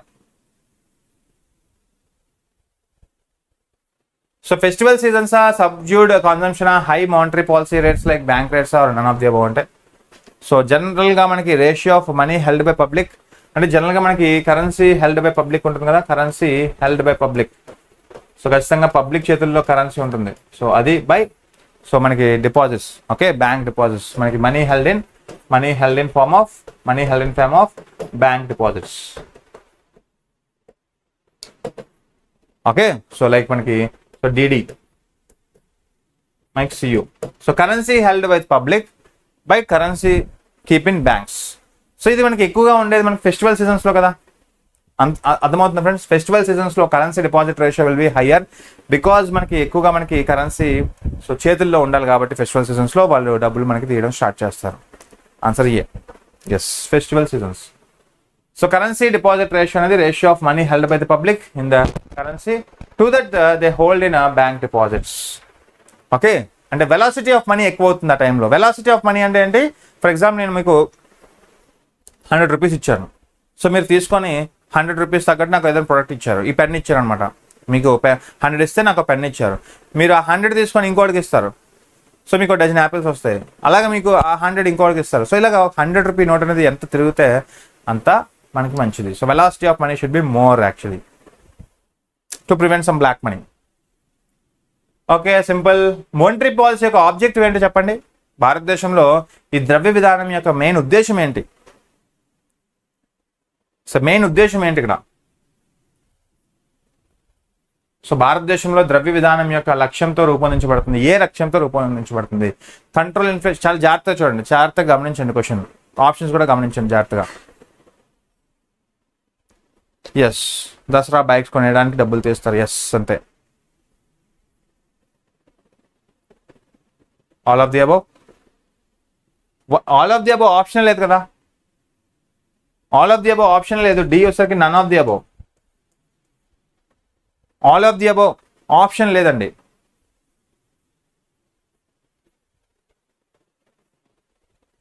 చూడండి, RBI యొక్క ద్రవ్య విధానం మనకి మోనిటరీ పాలసీ మెయిన్గా సో రెగ్యులేట్ చేయడం, రెగ్యులేట్ ఇన్ఫ్లేషన్ డిఫ్లేషన్ రెగ్యులేట్ చేయడమే దాని పని.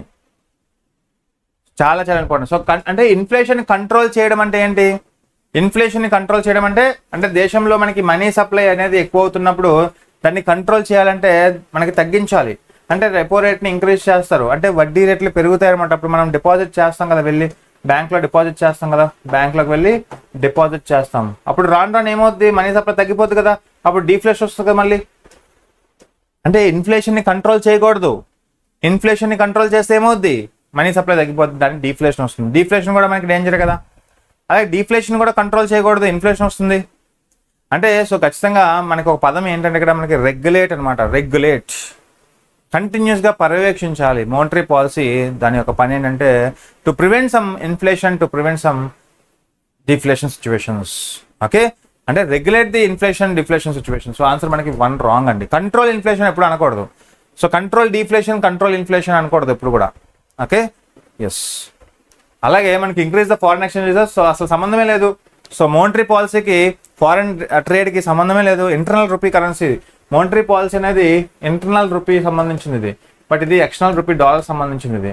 సో అలాగే మనకి రెడ్యూస్ ద ఫిజికల్ డెఫిసిటా? నో. సో అది సంబంధం లేదు. గవర్నమెంట్ ఆఫ్ ఇండియా సంబంధించింది కదా, government of India physical policy సంబంధించింది. అలాగే generate surplus factors of production. No. So answer none of the above is right answer D. మీరేం లేదు, ఒకసారి క్వశ్చన్ చూడండి. ఆర్బీఐ యొక్క మోనిటరీ పాలసీ అంటే deals with only repo rate, reverse repo rate, CRR, SLR, open market operations. అదే government of India physical policy అనేది ఆర్థిక విధానం అనేది సో పబ్లిక్ ఎక్స్పెండిచర్, ట్యాక్సెస్ సంబంధించింది. Okay, yes. So reduce public డెఫ్ట్, ఈ రెండు కూడా మనకి వన్ ఆఫ్ ది గవర్నమెంట్ సంబంధించినవి, గవర్నమెంట్ ఆఫ్ ఇండియాకి సంబంధించినవి రెండు. రెడ్యూస్ ద ఫిజికల్ డెఫిసిట్, అలాగే మనకి generate the factors of production అనేది గవర్నమెంట్ ఆఫ్ ఇండియాకి సంబంధించింది, but not RBI. Okay, ABPSC job calendar అయితే ఇంకా రాలేదండి. So but Telangana job calendar అయితే రెడీ అవుతుంది. So we have to wait and C. Okay, next one. Shift code వినే ఉంటారు మీరు, బ్యాంకింగ్ టెర్మినాలజీస్లో షిఫ్ట్ కోడ్ అనేది వినే ఉంటారు. ఎస్, షిఫ్ట్ కోడ్ అంటే ఏంటి?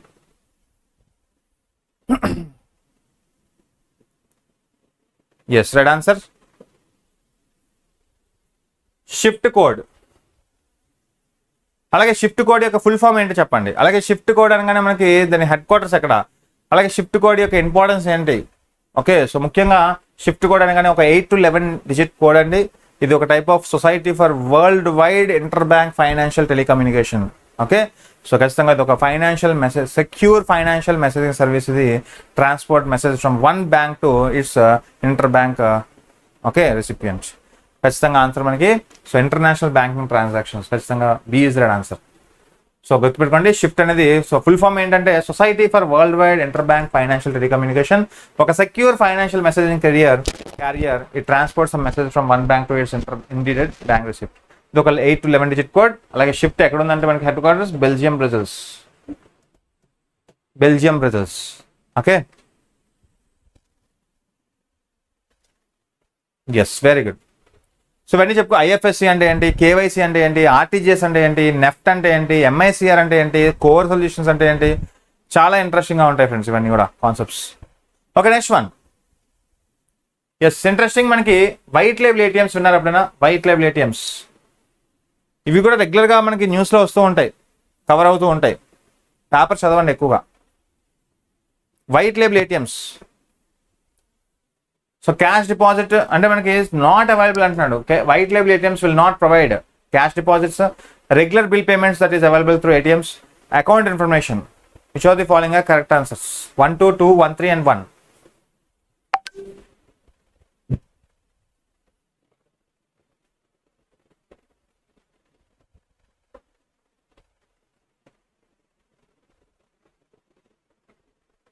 సో వైట్ లేబుల్ ఏటీఎంస్ యాక్చువల్గా చూడండి, మీకు ఏటీఎంస్లో మనకి పలు రకాల ఏటీఎంస్ ఉంటాయి. మనకి వైట్ లేబుల్, అలాగే గ్రీన్ లేబుల్, అలాగే మనకి బ్రౌన్ లేబుల్, అలాగే మనకి టైప్ ఆఫ్ పింక్ లేబుల్, అలాగే ఆరెంజ్ లేబుల్. సో ఇలాగ వైట్ లేబుల్ అనగానే మనకి ఏర్పాటు చేసిన మనకి NBFCs, non banking financial companies ఏర్పాటు చేసే ఏటీఎంస్ని మనకి like Muthoot finance, Tata and cash, ఇలాంటివి మనకి వైట్ లేబుల్ ఏటీఎంస్ అంటాం. గ్రీన్ ఏటీఎంస్ వచ్చేసరికి అగ్రికల్చరల్ ట్రాన్సాక్షన్స్ కోసం. బ్రౌన్ వచ్చేసరికి రెగ్యులర్ ఏటీఎంస్ అండి. రెగ్యులర్ ఏటీఎంస్ లైక్ మనకి ఎస్బీఐ, ఐసిఐసిఐ, ఓకే, అంటే పర్టికులర్ బ్యాంక్ స్పాన్సర్ చేస్తాయి అనమాట. పర్టికులర్ ఎస్బీఐ స్పాన్సర్ చేసే ఏటీఎంస్ని మనం ఒక type of brown label ATMs అంటాం. అంటే రెగ్యులర్ ట్రెడిషనల్ ఏటీఎంస్ అనమాట. ట్రెడిషనల్ ఏటీఎంస్ని మనం బ్రౌన్ లేబుల్ ఏటీఎంస్ అంటాం. అంటే వాటి మీద మనకి లోగో ఉంటుంది, ఎస్బీఐ లోగో ఉంటుంది, ఐసిఐసిఐ లోగో ఉంటుంది. బట్ వైట్ లేబుల్ ఏటీఎంస్ చూడండి, Tata and cash, Muthoot finance లాంటి ఏటీఎంస్ ఉంటాయి మీకు. ఒక జనరల్గా వాటిల్లో మనకి సో డబ్బు తీస్తే కొంత ఛార్జ్ అయితే పడుతుంది. సో మ్యాక్సిమం అవాయిడ్ చేయండి అటువంటి వాటిల్లో తీయడానికి డబ్బులు. సో ఒక Tata and cash 1, okay. So మనకి ఇటువంటి ఏటీఎంస్ ఉంటాయి, కొన్ని వైట్ కలర్స్తో ఉంటాయి, మనకి పింక్ కలర్స్తో ఉంటాయి. ఓకే, సో అటువంటి ఏటీఎంస్ మీద ఎటువంటి బ్యాంక్ లోగో కూడా కనబడదు మనకి. సో ఖచ్చితంగా అటువంటి ఏటీఎంస్ నుంచి తీస్తే మనకి సో కొంత ఛార్జ్ అయితే కట్ అవుతుంది.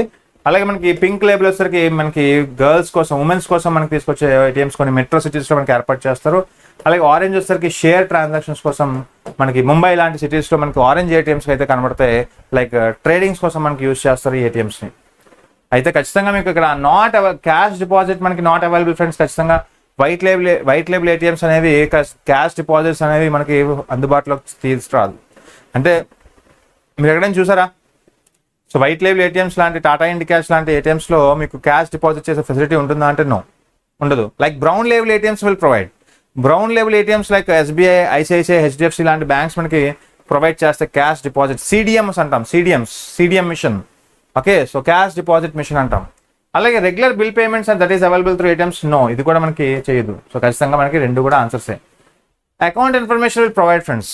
ఎన్బిఎఫ్సి ఏటీఎంస్ అనేవి జస్ట్ మనకి విత్డ్రాల్ ఆఫ్ మనీ, అలాగే అకౌంట్ ఇన్ఫర్మేషన్, అలాగే మినీ స్టేట్మెంట్స్, ఇలాంటి వాటికి మాత్రం మనకి వైట్ లేబుల్ ఏటీఎంస్ మనకి సో అవైలబుల్గా ఉంటుంది. బట్ మనకి నాట్ సో క్యాష్ విత్డ్రాల్స్ అంటే మనకి క్యాష్ డిపాజిట్స్ చేయడం, అలాగే మనకి రెగ్యులర్ బిల్ పేమెంట్స్ కోసం మనకి ఉపయోగించలేదు అనుకో.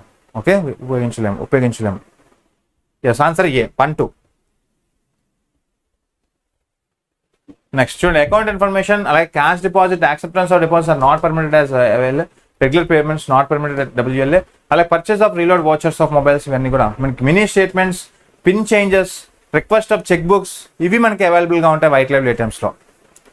ఓకే, అలాగే మనకి వైట్ లేబుల్ ఏటీఎంస్ ముఖ్యంగా మనకి ఫస్ట్ వైట్ లేబుల్ ఏటీఎం దేశంలో ఎక్కడ వచ్చిందంటే, can anyone?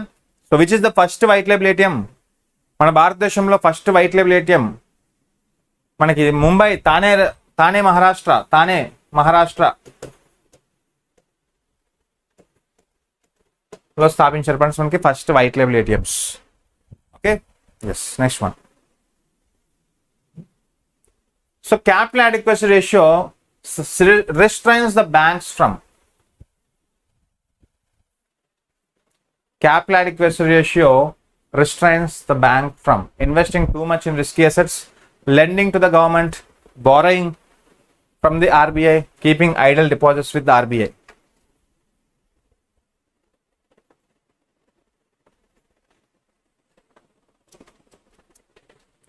Capital adequacy ratio అనగానే మనకి బేసిల్ నామ్స్ గుర్తు రావాలి. So according to basil norms 3, so ప్రతి బ్యాంక్ కొంత క్యాపిటల్ని ఎక్వైర్ చేయాలి, కొంత క్యాపిటల్ని మనం రిక్వైర్ చేసుకోవాలి ఖచ్చితంగా. సో అంటే మనకి సో అది డిఫాల్ట్ అవ్వకుండా, సో బ్యాంక్స్ అనేవి టూ రిస్కీ అసెట్స్లో ఇన్వెస్ట్ చేయకుండా కొంత అమౌంట్ ఆఫ్ డిపాజిట్స్ని మనం తన దగ్గర రిజర్వ్ చేసుకోవడం, దాన్ని క్యాపిటల్ అడిక్వసీ రేషియో అంటాం. సో ఖచ్చితంగా investing too much in risky assets, answer A. So జనరల్గా మనకి అకార్డింగ్ టు బేసిల్ నామ్ 3 ప్రకారం మనకి capital adequacy ratio should be 9% of deposits. Okay, so గుర్తుపెట్టుకోండి, వెరీ ఇంపార్టెంట్. అంటే ఫర్ ఎగ్జాంపుల్ ఒక ఎస్బీఐ లాంటి బ్యాంక్ కానీ డిఫాల్ట్ అయ్యింది అనుకోండి, ఒక ఎస్బీఐ లాంటి బ్యాంక్ సో మనకి వెళ్ళి మనం 10 లక్షలు మన దగ్గర, ఫర్ ఎగ్జాంపుల్ మనం 10 లక్షలు ఉన్నాయి అనుకోండి మన అకౌంట్లో, నా 10 లక్షలు నాకు ఇవ్వండి అన్నప్పుడు నా దగ్గర డబ్బులు లేవు రేపు రా అంటదా ఎస్బీఐ? సో అలా చెప్పకూడదు కదా. ఎస్బీఐ అనేది డిఫాల్ట్ అవ్వకూడదు. ఎస్బీఐ లాంటి ఒక లార్జెస్ట్ లెండర్ కానీ డిఫాల్ట్ అయితే తనకున్న బ్యాంక్స్ అని, తన వెనకాతలు ఉన్న బ్యాంక్స్ అన్ని కూడా like bank of Hyderabad, bank of Patiala, bank of Punjab, so ఇలాంటి కొన్ని 8 అసోసియేట్ బ్యాంక్స్ ఉన్నాయి. ఓకే, సో అలాంటి అన్ని బ్యాంక్స్ కూడా కొలాప్స్ అయిపోతాయి. దాన్ని సిస్టమాటిక్ రిస్క్ అంటాం. ఆ సిస్టమాటిక్ రిస్క్ని ప్రివెంట్ చేయడానికి బేసిల్ అనే ఒక టైప్ ఆఫ్ నార్మ్స్ అనేది మనకు ప్రకటించింది. సో ఇలాంటి ఒక ఎస్బీఐ లాంటి ఒక లార్జెస్ట్ లెండర్ బ్యాంక్ ఖచ్చితంగా మనకి క్యాపిటల్ అడిక్వసీ రేషియోని మెయింటైన్ చేయాలి. ఓకే, ఇవన్నీ కూడా important. So capital adequacy ratio అంటే capital to risk weighted assets. So this ratio is used to protect some depositors and promotable stealthy and efficiency of finance system around the world. Okay, so in India RBI also manages the CR to banks. ఖచ్చితంగా Basel నామ్ provide చేసింది ఈ ఒక type of prompt corrective action plan లో ఒక భాగం ఇది, prompt corrective action plan. Okay, next one, yes NPA, Basel norms, one important. IBA, IBC, insolvency bankruptcy code, SARFAESI act, ఇవన్నీ. The wholesale price index released by, simple, easy.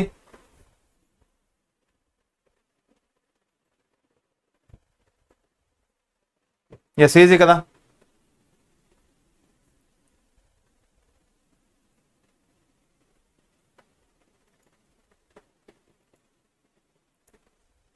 So released by our friends.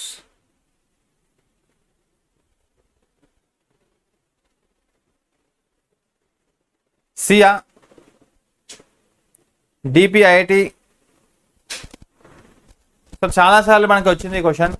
So మనకి indexes of ఇన్ఫ్లేషన్లో మనకి 2 types of inflation, ఒకటి CPI, ఇంకోటి WPI. So CPI release చేసేది CSO under ministry of SNPS, statistics and programme implementation అయితే, WPI release చేసేది మనకి office of economic adviser and department of promotion of industrial internal trade. So office of economic adviser. Answer D కదా, C కాదండి, C కాదు. Okay, so CSO release చేసేది CPI index. So CPI consumer price index. So retail price index అని కూడా అంటాం, retail price index. Okay, అలాగే మనకి so type of WPI అనగానే టోకు ధరలు. సో మనకి WPI released by one of the so office of economic adviser under department of promotion of industrial internal trade. So చాలా అంటే బేసిక్ బిట్ ఇది, ఇన్ఫ్లేషన్లో basic bit. Okay, yes. Actual డిప్గా DPIIT office of economic adviser, DPIIT. Okay, next one, liquidity adjustable facilities aimed at. Yes, simple. Liquidity adjustable facility aimed at what?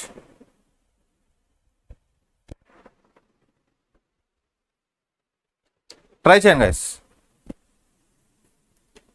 Liquidity adjustable facility LAF అంటే ఏంటి first of all? So after long time కదా ఈ టైంకి ఈ class తీసుకోవడం. So ఒకప్పుడు మీరు ఉన్నారో లేదో తెలియదు కానీ 2020లో జాయిన్ అయినప్పుడు సో 12 PM కూడా తీసుకునేవాడిని ఫ్రెండ్, 12 AM కూడా తీసుకునేవాడిని. సో 12 AM చాలా ఇంట్రెస్టింగ్ ఉండేది అట్లా క్లాసెస్. 11 to 11 PM నుంచి 12 AM ఆ టైంలో కూడా క్లాసెస్ తీసుకుంటే చాలా మంది వచ్చేవారు ఇంట్రెస్టింగ్గా. సో చాలా రోజుల తర్వాత actually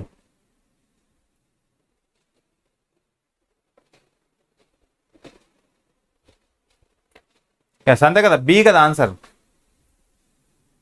yes, B is the right answer, no doubt. So daily lending and borrowing by RBI to banks అండి. ఓకే, లిక్విడిటీ, ఎస్ ఖచ్చితంగా. సో లిక్విడిటీ అడ్జస్టబుల్ ఫెసిలిటీస్ అనేవి యాక్చువల్గా మనకి టూ ఇన్స్ట్రుమెంట్స్ ఉంటాయి. ఒకటి మనకి రెపో రేట్, ఇంకోటి రివర్స్ రెపో రేట్. సింపుల్, ఏం లేదు. Yes, repo rate, reverse repo rate. కొంత అలవాటు తప్పిందండి, ఇప్పుడు తీసుకుందామన్నా కూడా కొంచెం అలవాటు తప్పింది. వస్తారు కానీ మా ఇంట్లో నుంచి తరిమేస్తారు యాక్చువల్లీ. ఓకే, ఒకప్పుడు అంటే కొంచెం సిచ్యువేషన్స్ వేరుగా ఉండేవి కాబట్టి అప్పుడు కంటిన్యూ చేసేవాడిని. ఇప్పుడు కొంచెం కష్టమే, అది పరిస్థితులు మారిపోతాయి. అప్పుడు బాగుండేది, అప్పుడు కొంచెం ఎక్కువ టైం ఉండేది యాక్చువల్లీ. Okay, yes. అయితే మనకి repo rate, reverse repo rates and liquidity adjustable facilities అంటాం. ఓకే, మీకు మోనిటరీ పాలసీ చెప్పుకుంటాం కదా, మోనిటరీ పాలసీ చెప్పుకుంటాం. సో రెపో రేట్స్ అనేవి one of the rate of interest. Repo rate అంటే ఏంటి? So rate of interest where RBI gets అండి. Okay, so మనకి like commercial banks like SBI నుంచి వచ్చే ఒక repo rate. So for example మనకి లెండర్, ఇది బారోవర్. అంటే షార్ట్ టర్మ్ అడ్జస్టబుల్ ఫెసిలిటీస్ అనమాట. Short term borrowings.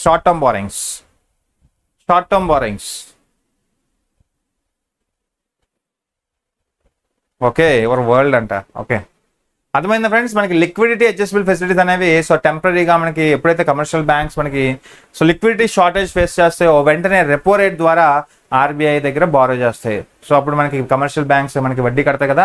అంటే repo rate is the rate of interest where commercial banks pay to the RBI. Okay, reverse repo rate అంటే ఏంటి? So where RBI face to commercial banks. అర్థమవుతుందా? So ఇది ఒక type of interest rate అనమాట. 6.5 repo rate అనేది present మనకి 6.5. So it is the rate of interest where RBI gets from commercial banks. So commercial borrowings. Short term purpose. Reverse అనేది మనకి RBI will be acted as a borrower. Okay, next one. Answer B. The repo rate is the rate at which. ఇప్పుడే చెప్పుకున్నాం. Yes, good evening అండి. Chinnu, good evening అందరికీ. Good evening. Yes, repo rate అనేది ఏంటి?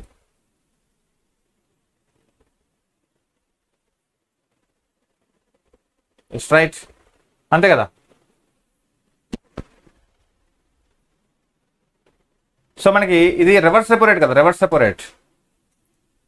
Okay, banks India lend to other financial institutions కాదు, మనకి other financial institution ఇది కాదు. సో ఆన్సర్ మనకి so A is the right answer. A అండి, బి కాదు. So repo rate is the rate of interest where RBI gets from commercial banks. Okay, yes, answer A. Answer A and B కాదు. Reserve Bank of India borrows అంటే మనకి Reserve Bank of India borrow from other banks వచ్చేసరికి మనకి reverse repo rate కదా. So ఇది మనకి ఒక type of rate of interest. For example మనకి ప్రెసెంట్ మనకి 3.5% మనకి కమర్షియల్ బ్యాంక్స్ వచ్చే ఒక టైప్ ఆఫ్ వడ్డీ రేట్ అనమాట. ఎక్కడి నుంచి? ఆర్బీఐ నుంచి. సో ఎందుకు ఆర్బీఐ కడుతుందంటే ఎస్బీఐ లాంటి బ్యాంక్ మనకి సో రుణం ఇస్తూ ఉంటాయి. ఫర్ ఎగ్జాంపుల్ ఇది లెండర్, ఇది బారోవర్. ఓకే, సో మనకి ఖచ్చితంగా సో ఆర్బీఐ బారో చేసే టైం ఎప్పుడు వస్తుందండి మనకి? ఫర్ ఎగ్జాంపుల్ డిమానిటేషన్ అయింది రీసెంట్గా, 2000 రూపాయల నోట్ అనేది డినామినేషన్ అయింది కదా, అంటే లీగల్ టెండర్ రద్దు చేసింది. So government of India legal tender రద్దు చేస్తే మన అందరం కూడా 2000 రూపాయల నోట్స్ అన్ని కూడా మనం ఎవరికి ఇస్తాం? ఆర్బీఐకి ఇస్తామా, బ్యాంక్స్కి ఇస్తామా? మనం వెళ్ళి బ్యాంకులకే ఇస్తాం. సో బ్యాంకుల్లో నగదు ఎక్కువ అవుతుంది కదా, అప్పుడు ఆ నగదు ఎక్కువైనప్పుడు సో రివర్స్ రెపో రేట్ కోసం ఆర్బీఐ దగ్గర ప్లేస్ చేస్తుంది అనమాట. ఓకే, సో ఖచ్చితంగా బి కాదు, answer A. Next one, confuse అవ్వద్దు. ఓకే, కన్ఫ్యూజ్ అవ్వద్దు. Next one, twin balance sheets వినరా? Twin balance sheet effect. Twin balance sheet repo rate 6.5. Yes, repo rate 6.5. Yes, reverse repo rate 3.35. Yes, reverse repo rate 3.35. So అలాగే repo rate వచ్చేసరికి మనకి 6.5. So ఎప్పుడు కూడా repo rate greater than reverse repo rate, ఎందుకంటే తండ్రి ఇక్కడ RBI ఎక్కువ charge చేస్తారు. ఎస్ఎల్ఆర్ వేరు, అది ఇంట్రెస్ట్ రేట్ మ్యాటర్స్ కాదు, జస్ట్ రిజర్వ్స్ చేయడమే. ఎస్ఎల్ఆర్ సిఆర్ అనేది it is just reserving, okay, in cash form. ప్రతి కమర్షియల్ బ్యాంక్ ఆర్బీఐ దగ్గర దాచే ఒక రిజర్వ్ మనీ 4.5%. సో సిఆర్ వచ్చేసరికి 4.5%, ఎస్ఎల్ఆర్ వచ్చేసరికి తన దగ్గరే దాచుకోవాలి. సో మనకి ఎస్బీఐ లాంటి బ్యాంక్ ఉందనుకోండి, తన దగ్గరే దాచుకోవాలి in form of gold, bonds, shares, money ఏదైనా అవ్వచ్చు. సో అది మనకి 18%, యాక్చువల్లీ 18% ప్రజెంట్. సో సిఆర్ వచ్చేసరికి మనకి ప్రతి commercial bank like SBI bank RBI దగ్గర దాచిన ఒక నిల్వ, ఆర్బీఐ దగ్గర దాల్సిన ఒక నిల్వ. సో ఇక్కడ దాచినందుకు ఎటువంటి ఇంట్రెస్ట్ ఇవ్వదు ఆర్బీఐ,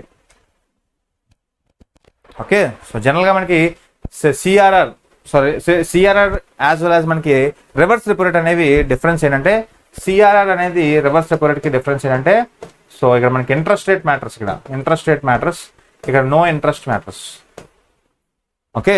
సో చూడండి, సిఆర్ఆర్, రివర్స్ రెపో రేట్ రెండిట్లోని కమర్షియల్ బ్యాంక్స్ అనేది ఆర్బీఐ దగ్గర కొంత మనీని దాస్తాయి. కానీ ఇక్కడ దాచినందుకు రివర్స్ రెపో రేట్లో మనకి ఆర్బీఐ వడ్డీ చెల్లిస్తుంది బ్యాంకులకి, బట్ ఇక్కడ సో బ్యాంకులు చెల్లించవు సిఆర్ఆర్లు. గమనిస్తున్నారు ఇవన్నీ?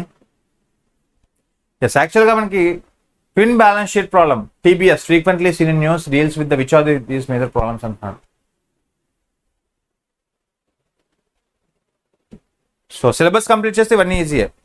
MS of 6.75.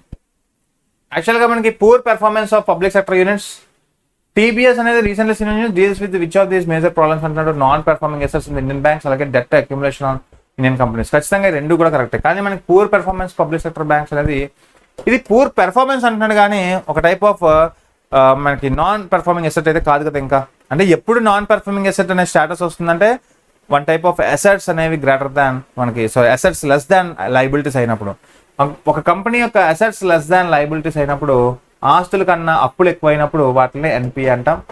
For example Tata లాంటి కంపెనీకి ఒక గవర్నమెంట్ ఆఫ్ ఇండియా లోన్ ఇచ్చింది ఫ్రెండ్స్.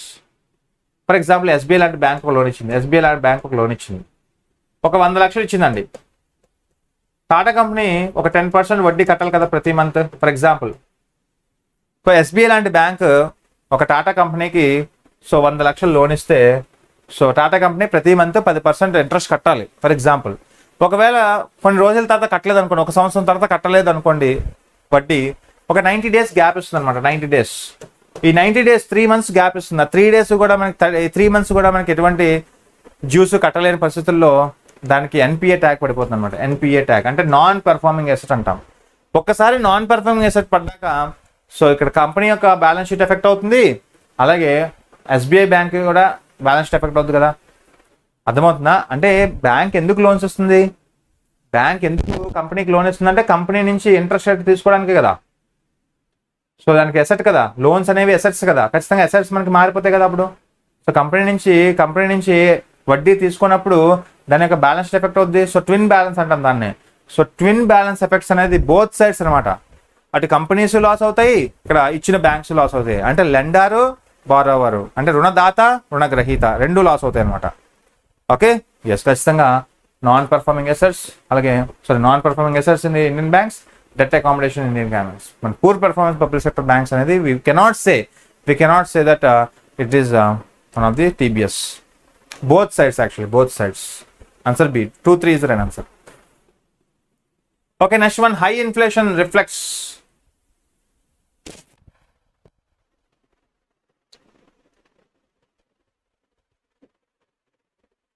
SLR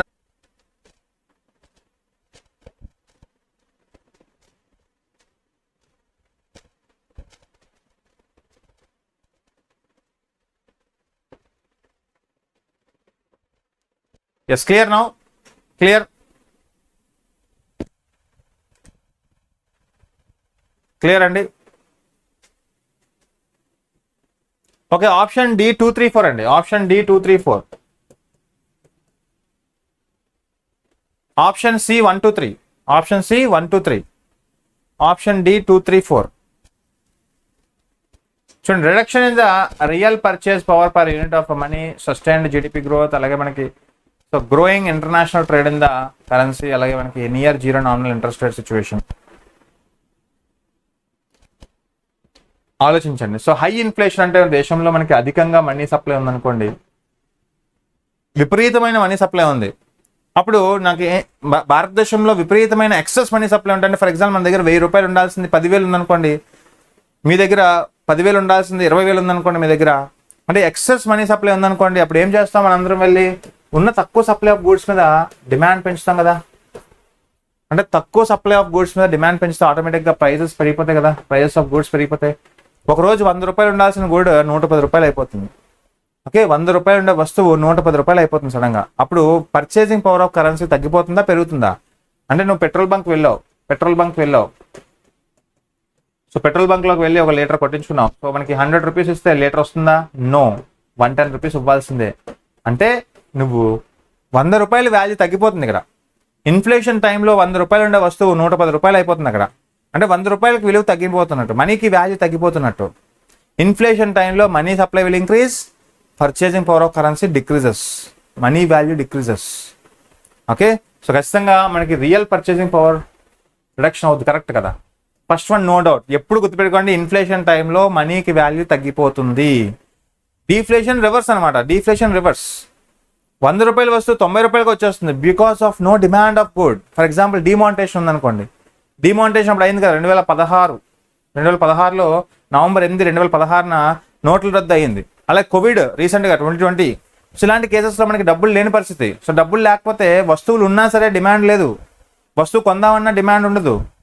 ఒక 10,000 వస్తువు కొందామన్నా మన దగ్గర 4,000 ఉంటాయి. సో అప్పుడు ఏమవుతుంది, సో వస్తువు మీద డిమాండ్ తగ్గిపోయి, సప్లై ఉన్నా సరే డిమాండ్ తగ్గిపోయి ప్రైస్ తగ్గిపోతాయి అనమాట. అప్పుడు 100 రూపాయలు ఉండే వస్తువు 90 రూపాయలకి వచ్చేస్తుంది. అప్పుడు పర్చేసింగ్ కరెన్సీ మనకి పెరుగుతుంది. సో ఇలాగ మనకి ఇన్ఫ్లేషన్ టైంలో మనకి మనీ పెరుగుతుంది.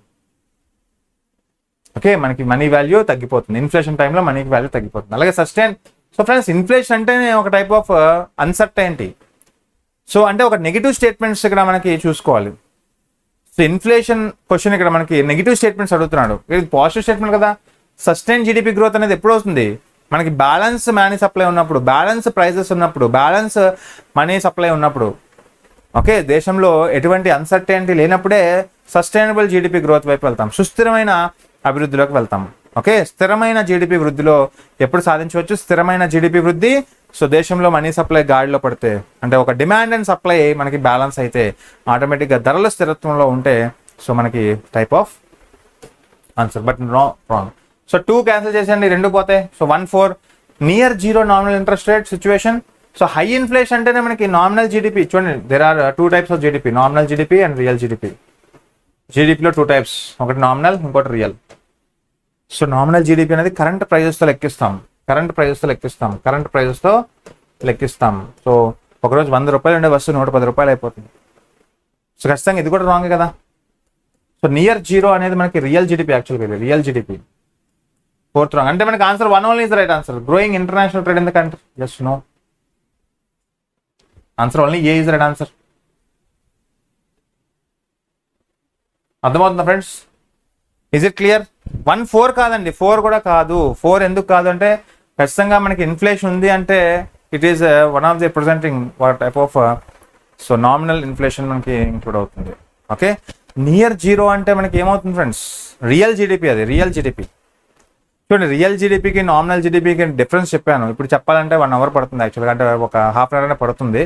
సో జీడిపి అంటే ఏంటి, రియల్ జీడిపి అంటే ఏంటి, నామినల్ జీడిపి అంటే ఏంటి, సో డీఫ్లేటర్, జీడిపి డీఫ్లేటర్ అంటే ఏంటి, ఇవన్నీ వర్డ్స్ ఒకసారి మీరు గుర్తుపెట్టుకోవాలి. ఖచ్చితంగా రివైజ్ చేయాలి టాపిక్స్ అన్ని కూడా.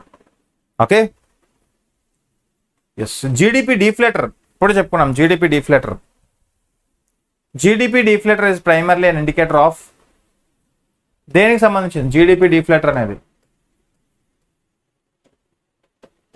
So nominal GDP minus real GDP by nominal GDP into 100. So ఇదంతా చెప్పాలంటే మీకు ఒక హాఫ్ అన్ అవర్ పడుతుంది ఫ్రెండ్స్, ఎందుకంటే మీకు నేషనల్ ఇన్కమ్లో చెప్పుకుంటాం ఇవన్నీ. సో ఇప్పుడు మళ్ళీ చెప్పాలంటే కొంచెం కష్టమే, ఆల్రెడీ తెలిసిన వాళ్ళకి ఇది ఈజీ. ఎస్, ఖచ్చితంగా మనకి దేశంలో ప్రైస్ ఇన్ఫ్లేషన్ కనుక్కోవడానికి. ఎస్, ఏం లేదు, జీడిపి డీఫ్లేటర్ అంటే to know the inflation levels. Okay, D is the right answer. D అండి, డి. ఓకే, సో ఖచ్చితంగా D is right answer. So ఇది ఫార్ములా యాక్చువల్గా. Okay, next one. బి కాదండి, కాంపిటేటివ్నెస్ ఆఫ్ ఎకానమీ కాదు. So మనకి దేశంలో ద్రవ్యోల్బణాన్ని కనుక్కోవడానికి జీడిపి డిఫ్లేటర్ అనేది యూజ్ చేస్తారు. What is the formula? Nominal GDP minus real GDP by nominal GDP into 100. So ఇవన్నీ చెప్పాను మీకు, యాక్చువల్లీ గుర్తుపెట్టుకోండి ఒకసారి. సో ఒకసారి రివైజ్ చేయండి టాపిక్స్ అన్ని కూడా. అంటే ఎవరికైతే ఇప్పుడు జరుగుతుందో క్లాసెస్, సో వాళ్ళకి ఇంకా జరగలేదు కానీ, అంటే ఇంకా పెండింగ్ క్లాసెస్ ఉన్నాయి కానీ, సో మిగతా వాళ్ళకి easy. Next one. Consider the following statements. Assertion and reason. Assertion and reason. Right? Try చేయండి. Hyperinflation can lead to loss of confidence in the currency. Inflation erodes the value of currency. Okay, interesting.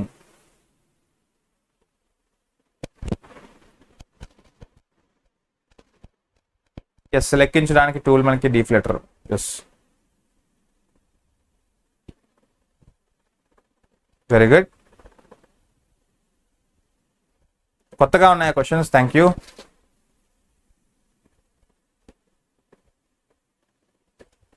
Both అంటే answer మీకు A answer? Both అంటే A అంటున్నారా, B అంటున్నారా? Answer A. Both correct.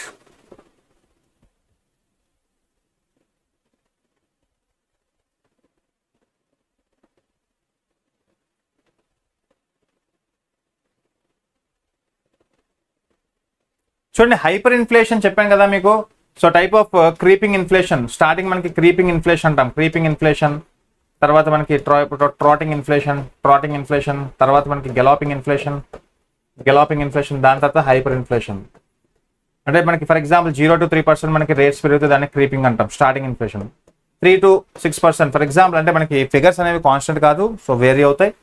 6 to 10% మనకి so గెలాపింగ్ inflation అంటాం. Over 10% increase అంటే ఏం లేదు, ఒక రోజు 100 రూపాయలు ఉండే వస్తువు సడన్గా 110 రూపాయలు అయిపోతే మనకి 10% ఇన్ఫ్లేషన్ ఉన్నాం కదా, సో దాన్ని హైపర్ ఇన్ఫ్లేషన్ చెప్తాం. ఒక రోజు 100 రూపాయలు ఉండే వస్తువు దాని డిమాండ్ పెరిగి సప్లై తగ్గిపోయి, due to high demand and లో సప్లై ఆఫ్ గుడ్, దాని ప్రైజెస్ పెరిగిపోతాయి. 100 రూపాయలు ఉండే వస్తువు సడన్గా 110 రూపాయలు అయిపోతే ఇక్కడ 10% మనకి పెరిగినట్టు ఒక వస్తువు మీద. సో ఆ వస్తువు మీద ఇన్ఫ్లేషన్ ఎంత ఉందంటే హైపర్ ఇన్ఫ్లేషన్ అంటాం. సో హైపర్ ఇన్ఫ్లేషన్ మీద ఎప్పుడు కూడా ఖచ్చితంగా హైపర్ ఇన్ఫ్లేషన్ అంటే మనకి loss of confidence of currency కదా. కరెన్సీ మీద మనకి కాన్ఫిడెన్స్ పోతుంది, మనీ వాల్యూ తగ్గిపోతుంది. 100 రూపాయల వస్తువు ఒకప్పుడు వచ్చేది, ఇప్పుడు 110 రూపాయలు పెడితేనే కానీ రావట్లేదు. ఒకప్పుడు లీటర్కి 100 రూపాయలు వచ్చేది, ఇప్పుడు నువ్వు 100 రూపాయలు ఇస్తే నీకు లీటర్ కూడా రావట్లేదు అంటే దాని అర్థం ఏంటి? 100 రూపాయలకి వాల్యూ తగ్గిపోతున్నట్టు. సో కాన్ఫిడెన్స్ ఖచ్చితంగా కల్పించాల్సింది RBI. RBI has to maintain the confidence of the money. So ఖచ్చితంగా మనకి ఆన్సర్ ఏ ఇస్ రైట్. అలాగే inflation erodes the value of currency. ఖచ్చితంగా ఇన్ఫ్లేషన్ అది ఏ టైప్ ఆఫ్ ఇన్ఫ్లేషన్ అయినా, క్రీపింగ్ అయినా, గెలాపింగ్ అయినా, ట్రాటింగ్ అయినా, హైపర్ అయినా, ఏ టైప్ ఆఫ్ ఇన్ఫ్లేషన్ అయినా, సో ఖచ్చితంగా yes. So the India is in which situation? India is in trotting inflation, second స్టేజ్లో ఉన్నాం. Okay, note down.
Okay, yes.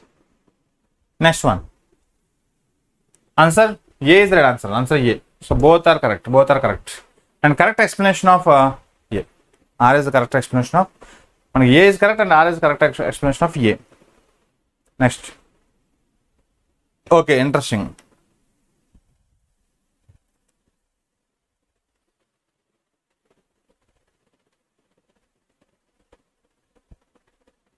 Okay. Next one. An inflationary gap signals that the economy is in which part of trade cycle?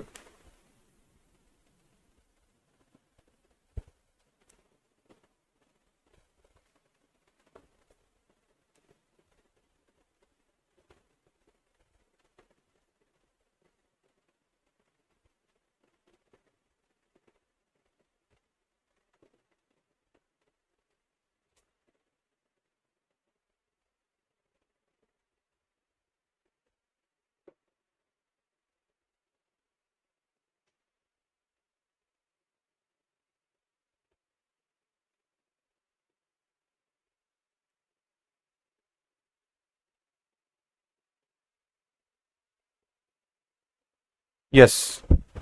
Booming. Very good. అంటే యాక్చువల్గా మనకి inflationary gap అంటే ఏం లేదు, మనకి ఒక కంపెనీ ఉంది, కంపెనీ రిసోర్సెస్ని మ్యాక్సిమం యూటిలైజ్ చేసుకున్నాం ఫ్రెండ్స్, మ్యాక్సిమం యూటిలైజ్ చేసుకున్న సో అవుట్పుట్ తేలేదు. ఓకే, సో ఒక type of wage rates increase అయిపోతాయి. చూడండి ఫర్ ఎగ్జాంపుల్ కంపెనీలో ఒక company for example so employees అనేవి వారు ఉన్నారు, ఎంప్లాయ్ చేస్తున్నారు. సో ఎంప్లాయీస్ మెజారిటీ ఎంప్లాయీస్ని ఎంప్లాయ్ చేస్తున్న వాళ్ళ దగ్గర నుంచి అవుట్పుట్ రావట్లేదు అనుకోండి, సో దాన్ని ఇన్ఫ్లేషనరీ గ్యాప్ అంటాం, ఒక టైప్ ఆఫ్ బూమింగ్ స్టేజ్ అంటాం. నెక్స్ట్ అసలు ఆన్సర్ ఏ. సో చూడండి, it is a situation where resources are being used over their capacity అనమాట. అంటే ఒక 10 మంది చేయాల్సిన పనిని ఒక 20 మందితో చేయిస్తున్నారు, అయినా సరే అవుట్పుట్ రావట్లేదు. ఒక 10 మంది చేయాల్సిన పనిని 20 మందితో చేయిస్తున్నారు అనమాట. సో అంటే ఇట్స్ సిచ్యువేషన్ రిసోర్సెస్ అనగానే, వేర్ రిసోర్సెస్ అనగానే మనకి ఫ్యాక్టర్స్ ఆఫ్ ఇన్పుట్స్, కంపెనీస్కి factors of inputs labour. So labour 10 మంది చేయాల్సిన పనిని 20 మంది చేత చేయిస్తున్నారు. Okay, so are operating with increasing the average cost. అంతే కదా, కంపెనీకి యావరేజ్ కాస్ట్ పెరిగిపోతుంది, అలాగే వేజ్ రేట్స్ పెరిగిపోతాయి, because labour is used beyond the normal hours at over time periods. So the main cause of the gap is considering to be the expansionary monetary policy so carried out by the government. So ఖచ్చితంగా అయితే booming stage అంటాం. Okay, yes. Okay, so అది disguise అనేది మనకి yes, engaging more labours to get low output, engaging more labours to get low output ని మనం disguised employment అంటాం, or hidden unemployment అంటాం, హిడెన్ అన్ఎంప్లాయ్మెంట్ అంటాం.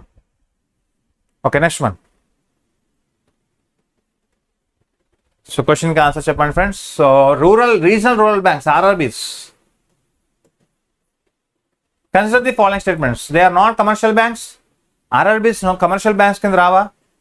అలాగే by the mandatory their operations must be restricted to rural areas.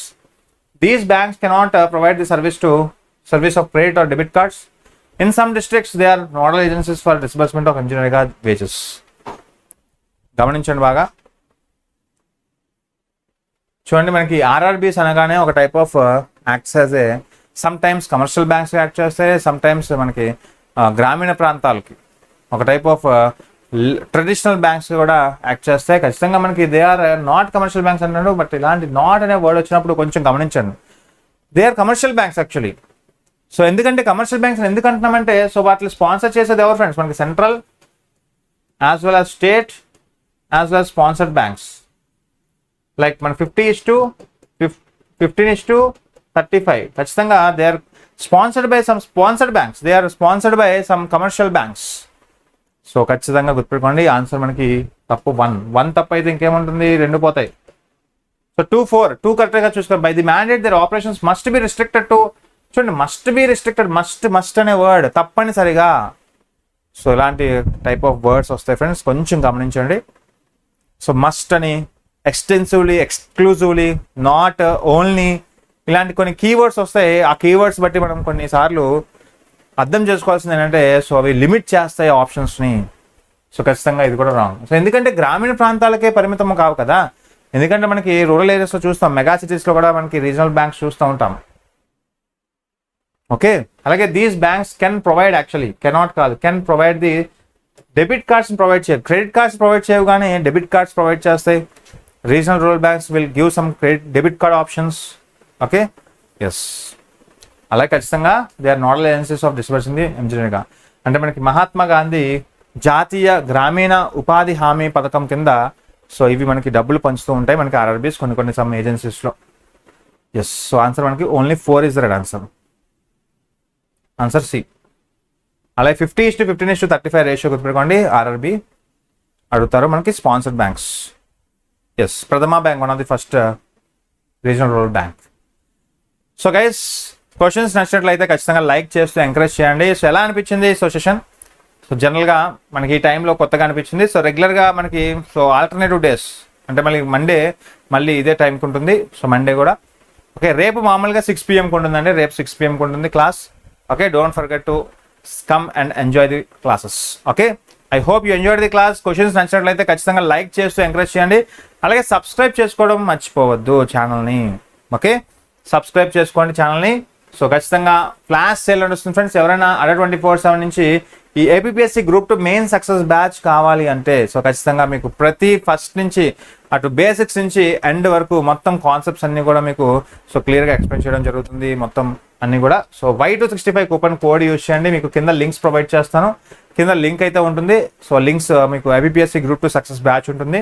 ఇందులో మీకు ఏంటంటే so each and every subject, AP history, అలాగే AP economy, Indian economy, as well polity, అలాగే మనకి science and technology, environment, so ఇలా 4 సబ్జెక్టులకు సంబంధించిన 300 మార్కులకు గాను మీ సిలబస్ అయితే పిన్ టు పిన్ ఉంటుంది. దీని మెటీరియల్ కూడా మీకు ఇస్తున్నాం. ఓకే, మెటీరియల్ ఇస్తున్నాం, క్లాసెస్ ఇస్తున్నాం. సో అలాగే టెస్ట్ సిరీస్ కూడా ఇస్తున్నాం కాబట్టి ఖచ్చితంగా దీన్ని ట్రై చేయండి. సో 1750 రూపీస్, 1750 రూపీస్ మాత్రమే, 1 year వ్యాలిడిటీ. గుర్తుపెట్టుకోండి, కింద లింక్స్ ఉంటాయి, లింక్ క్లిక్ చేసి డిస్క్రిప్షన్ చదవండి. First of all study table download చేసుకోండి. సో అలాగే యూజ్ చేయండి code Y265 to get this offer. Okay, so thank you so much guys. So అలాగే మనకి ఆర్ఆర్బీ కోర్సెస్ కావచ్చు, SSC కోర్సెస్ కావచ్చు, బ్యాంకింగ్ కోర్సెస్ కావచ్చు, అన్ని అందుబాటులో ఉన్నాయి మనకి. So you can purchase any one of this by using Y265 code. కింద లింక్స్ అయితే ప్రొవైడ్ చేస్తూ ఉంటాయి. So thank you so much అందరికీ కూడా గుడ్ నైట్. మళ్ళీ రేపు మనం మార్నింగ్ 9 AM కలుద్దాం పాలిటీ క్వశ్చన్స్తో. Don't forget 9 AM polity questions discuss చేస్తామండి. సో చాలా ఇంట్రెస్టింగ్గా ఉంటాయి రేపటి క్వశ్చన్స్, ఎవరు కూడా మిస్ అవ్వద్దు. ఓకే, అలాగే యాప్ని ఇన్స్టాల్ చేసుకోవడం మర్చిపోద్దు. సబ్స్క్రైబ్ చేసుకోండి ఛానల్ని. అలాగే లైక్ చేయండి, షేర్ చేయండి, 10 మందికి మీ ఫ్రెండ్స్ అందరికి షేర్ చేయండి. ఓకేనా? Good night guys, thank you so much. Will meet you again tomorrow morning 9 AM. Thank you, bye bye.